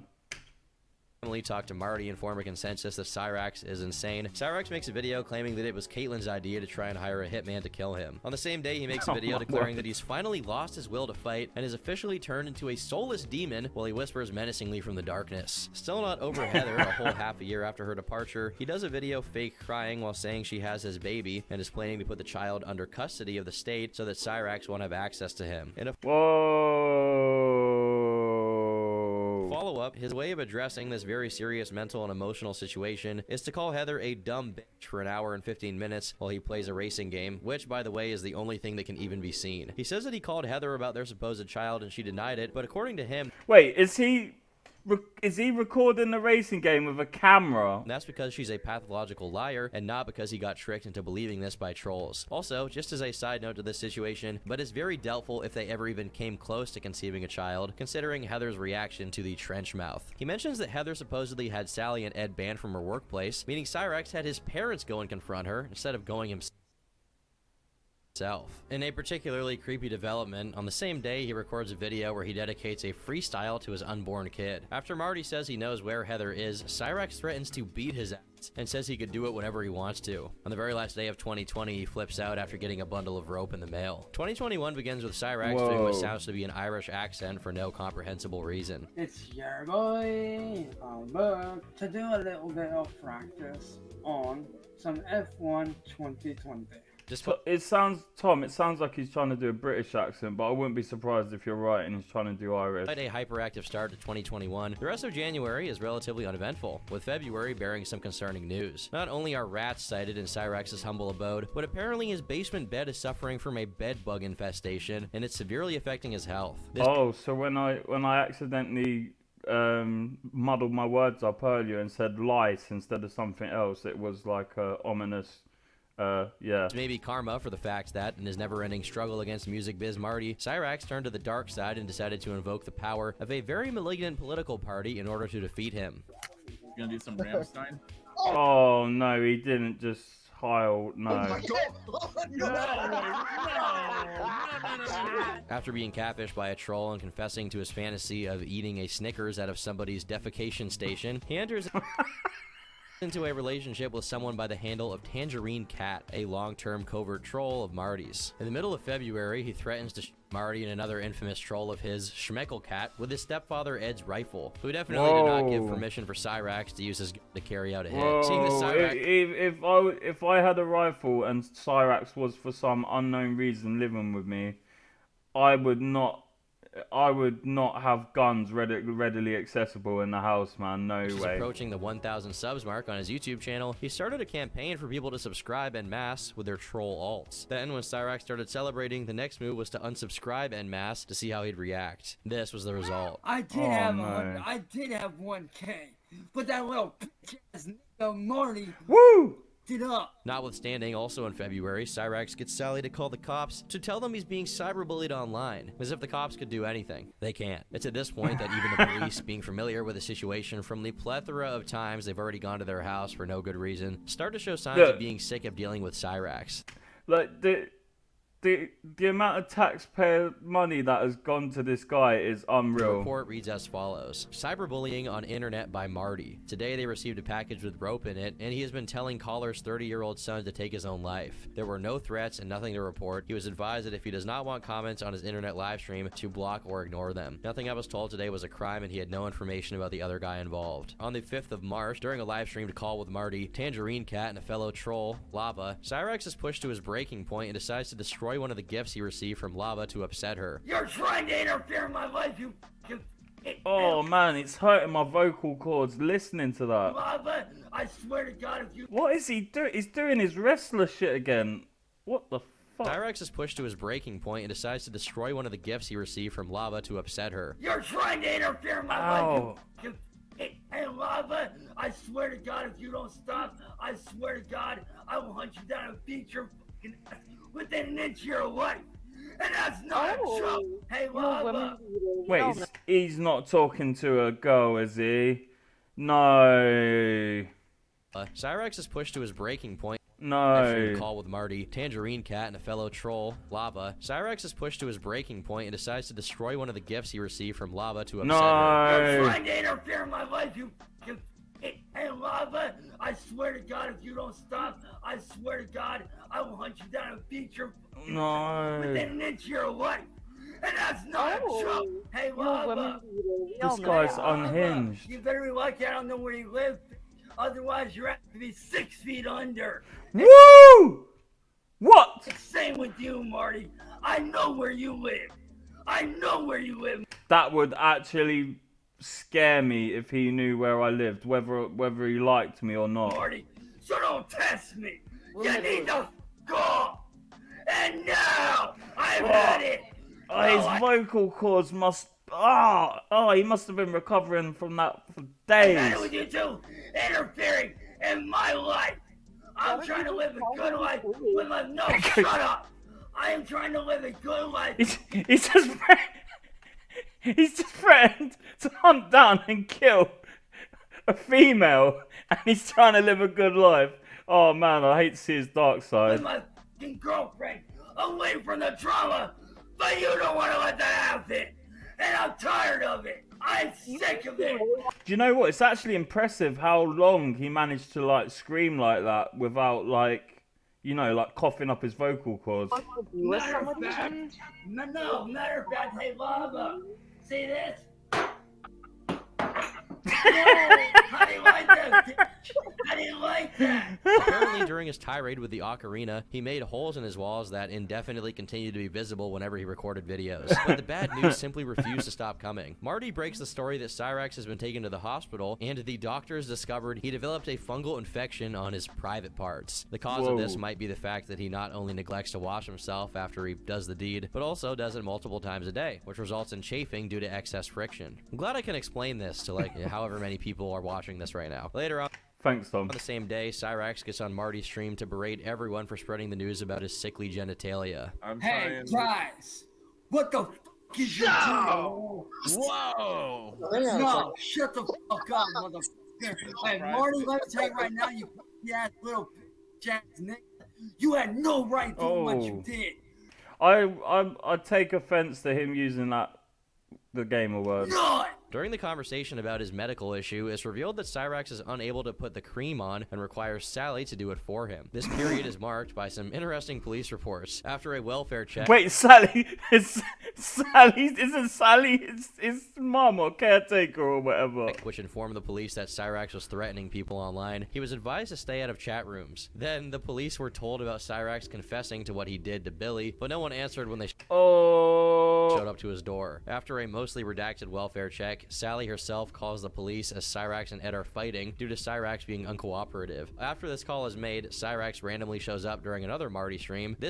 I can only assume that like part of that is redacted because they don't want to traumatize the public. Time with his mouth visibly bleeding as he screams at everybody. Let me tell all three of you motherfuckers right now, because of you three, I almost took my fucking life a few minutes ago. Oh, fuck off, man. Sorry, look, this is where I've got to actually get, like, serious about this shit, yeah? Like, I hate people who threaten suicide and aren't serious about it, yeah? Like, I know, like, you fucking... Because of your bullying! As it turns out, he'd recently gotten into a fight with his stepfather, Ed, and unlike when he's online, being aggressive and acting tough had very dire consequences. Soon after, Ed leaves due to Cyraxx's antics, which he blames on the trolls. After Tangerine Cat breaks up with him over him sending pictures of his wiener to multiple different fake girls, a new faux girlfriend comes forth by the name of Strawberry Sunshine, and Strawberry is taking I've got to say, your vocabulary is pretty good. Prisoners. Within a month of her work, she convinces Cyraxx to insert a stylus into himself. You have to take my word for this since I obviously can't show it on screen, or you can look for it yourself and be eternally cursed. The decision to leak the stylus incident was made based on the fact that, concomitantly with his relationship with Strawberry, Cyraxx had recently sent nudes to a catfish who pretended to be a mentally challenged transgender person by the name of Cindy Lou. In classic Cyraxx form, his strategy to get back at his trolls is to start threatening to do something crazy. Hopefully Hopefully that was clear enough to understand, but evidently Cyraxx was too scared to manipulate them with a real knife, so he just held a pen to his neck. And not just any pen, the accursed stylus. Props to whoever the girl is that played Strawberry for not laughing upon discovering it was just a pen. Just a day later, Cyraxx tries to do the pen routine yet again. On April 14th, he tries it yet again, culminating in Strawberry breaking up with him. 6 days later, a video comes out of our boy proudly sucking on that same stylus. As the shtick grows increasingly tiresome, the trolls decide to up the ante. One of the troll outlets mentioned a while ago, Masshole Report, decides to play the part of a 14-year-old catfish to see if Cyraxx would bite. They presented themselves as Crystal and claimed to be suffering from bullying, and Cyraxx responded. As they chatted back and forth, Crystal sent a picture of herself, an adult decoy by the way, to which Cyraxx responded with compliments. Soon after, he declares his love for her, followed by him claiming that despite being 30, he looks like he's also 14. Immediately after, sends a picture of his disco stick. He looks like he's 40. He looks like he's about 60 years old. It seems like the catfish didn't plan to get the picture so soon. I won't get into too much detail beyond this, but despite believing the person he's talking to is 14 years old, he asks for indecent pictures repeatedly over the course of their conversation. After some time, probably after he told Sally what he was up to and she told him how it could get him into trouble, he expresses regret and look, yeah, I had sympathy for the guy up until this point. Crystal. It's likely that Cyraxx sussed out that this was going to make its way into Marty's hands, so his tactics became much more frantic and desperate. This was no fluke either, as during her investigation, Kate, the person running this operation, discovered that Cyraxx had done the same thing in 2014 when he would have been 24. In another instance, which was eventually revealed, he was briefly together with a 15-year-old named Chloe. In a cameo he made in one of Marty's streams soon after the Crystal incident, knowing that YouTube forbade any kind of nudity, he proceeded to flash the camera in an attempt to get Marty's account shut down. This is a tactic he came to employ multiple times after. After a few police reports about Cyraxx's online dealings with fake 14-year-olds, Sally called the cops over a fake picture of someone holding a firearm outside their house. To make everything even more cursed, Cyraxx's dad, now free from prison, discovers that his son is a horror cow and appears on one of Marty's streams. It seems going to jail didn't fix him, since by searching his new name, Oangus Ravenwood, a Pinterest shows up with categories like feminized soccer boys are easy to convince and boys in dresses, containing multiple images of young boys in drag. When asked about it by Marty and Schmeckel, he claimed it was for trans kid awareness. Meanwhile, after years of being on the dark side, Cyraxx turns to Christianity to fix his situation, while posting a few spoken word poems playing the victim. I suppose, due to loyalty to people of his same proclivities, he goes back to being friends with Chuck Stiegel and defends him from the accusations. Around this time, we can see that Cyraxx has begun to frequently scratch his head, which we eventually learn is due to the bed bugs biting him. In exchange for the return of his PayPal account, Marty strikes a deal with Cyraxx that the two would meet up in real life in order to square their differences, and upon showing up to Cyraxx's house, Cyraxx once again hides in the attic. After revealing during a spat with the troll that over the course of his entire career, he's made a total of just under $6 from his music, we get this. Chance Wilkins. Oh no, really? Hello, Chris Hansen. Chance Wilkins. What does that name sound so suspiciously familiar? Maybe because your screen name is Cyraxx? What do you mean by Cyraxx? Chance. Chris Hansen here of Hansen versus Predators. To catch a predator and have a seat with Chris Hansen, I'm going to need you to have a seat right over there. Been going through some transcripts and I see some disturbing things online. You don't want to be the target of one of my investigations, Chance. He then gets to get... Is it just me or is it weird seeing Chris Hansen on the internet? It's so strange. It's like I can't put my finger on why. And engaged, apparently, to a trans woman named Trisha, and begins defending her honor against trolls who are misgendering her. Cyraxx begins posting videos of himself training to fight Marty again, only to flake out a second time when Marty showed up, sending Ed and Sally down on his behalf instead. During the same stream, Cyraxx brings up a shooting that took place near his house, in which a 13-year-old was injured, and acts as if that event was actually the doing of Marty's goons, who got the kid by mistake. That's not funny. Because of you and your little goons, a 13-year-old little boy died today, bro. I know those bullets were meant for me. In January 2022, he audibly fights with Sally over his obsession with the internet in the background of one of his streams. It sounds like she's telling him to get a job while he claims that protecting his family is more important, before bringing up some acquaintances of his who are in the hospital as if it was relevant to the situation. In February, he joins the Dark Side Phil Club, forgetting his stream is on while he does the deed. Despite nothing being visible, I'll do you the favor of not playing the footage of it because you get to hear some audio besides the stream of Heather he's watching to relive the good times. Tom, how, like, when you're researching these I don't even know what to call them, especially like the furry stuff and all that, how you must be like What are your dreams like? Are you traumatized? The aftermath is quite ominous. No.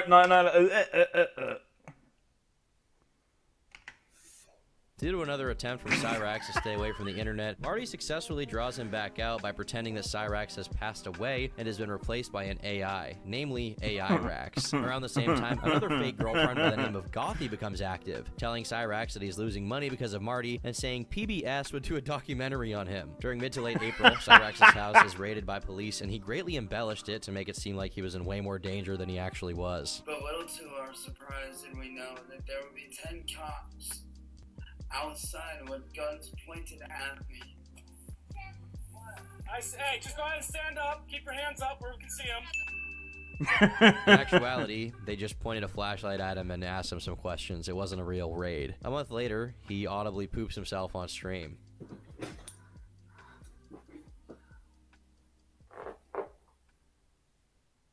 Oh, see, I was gonna say it could just be a fart, but the way he puts his head down.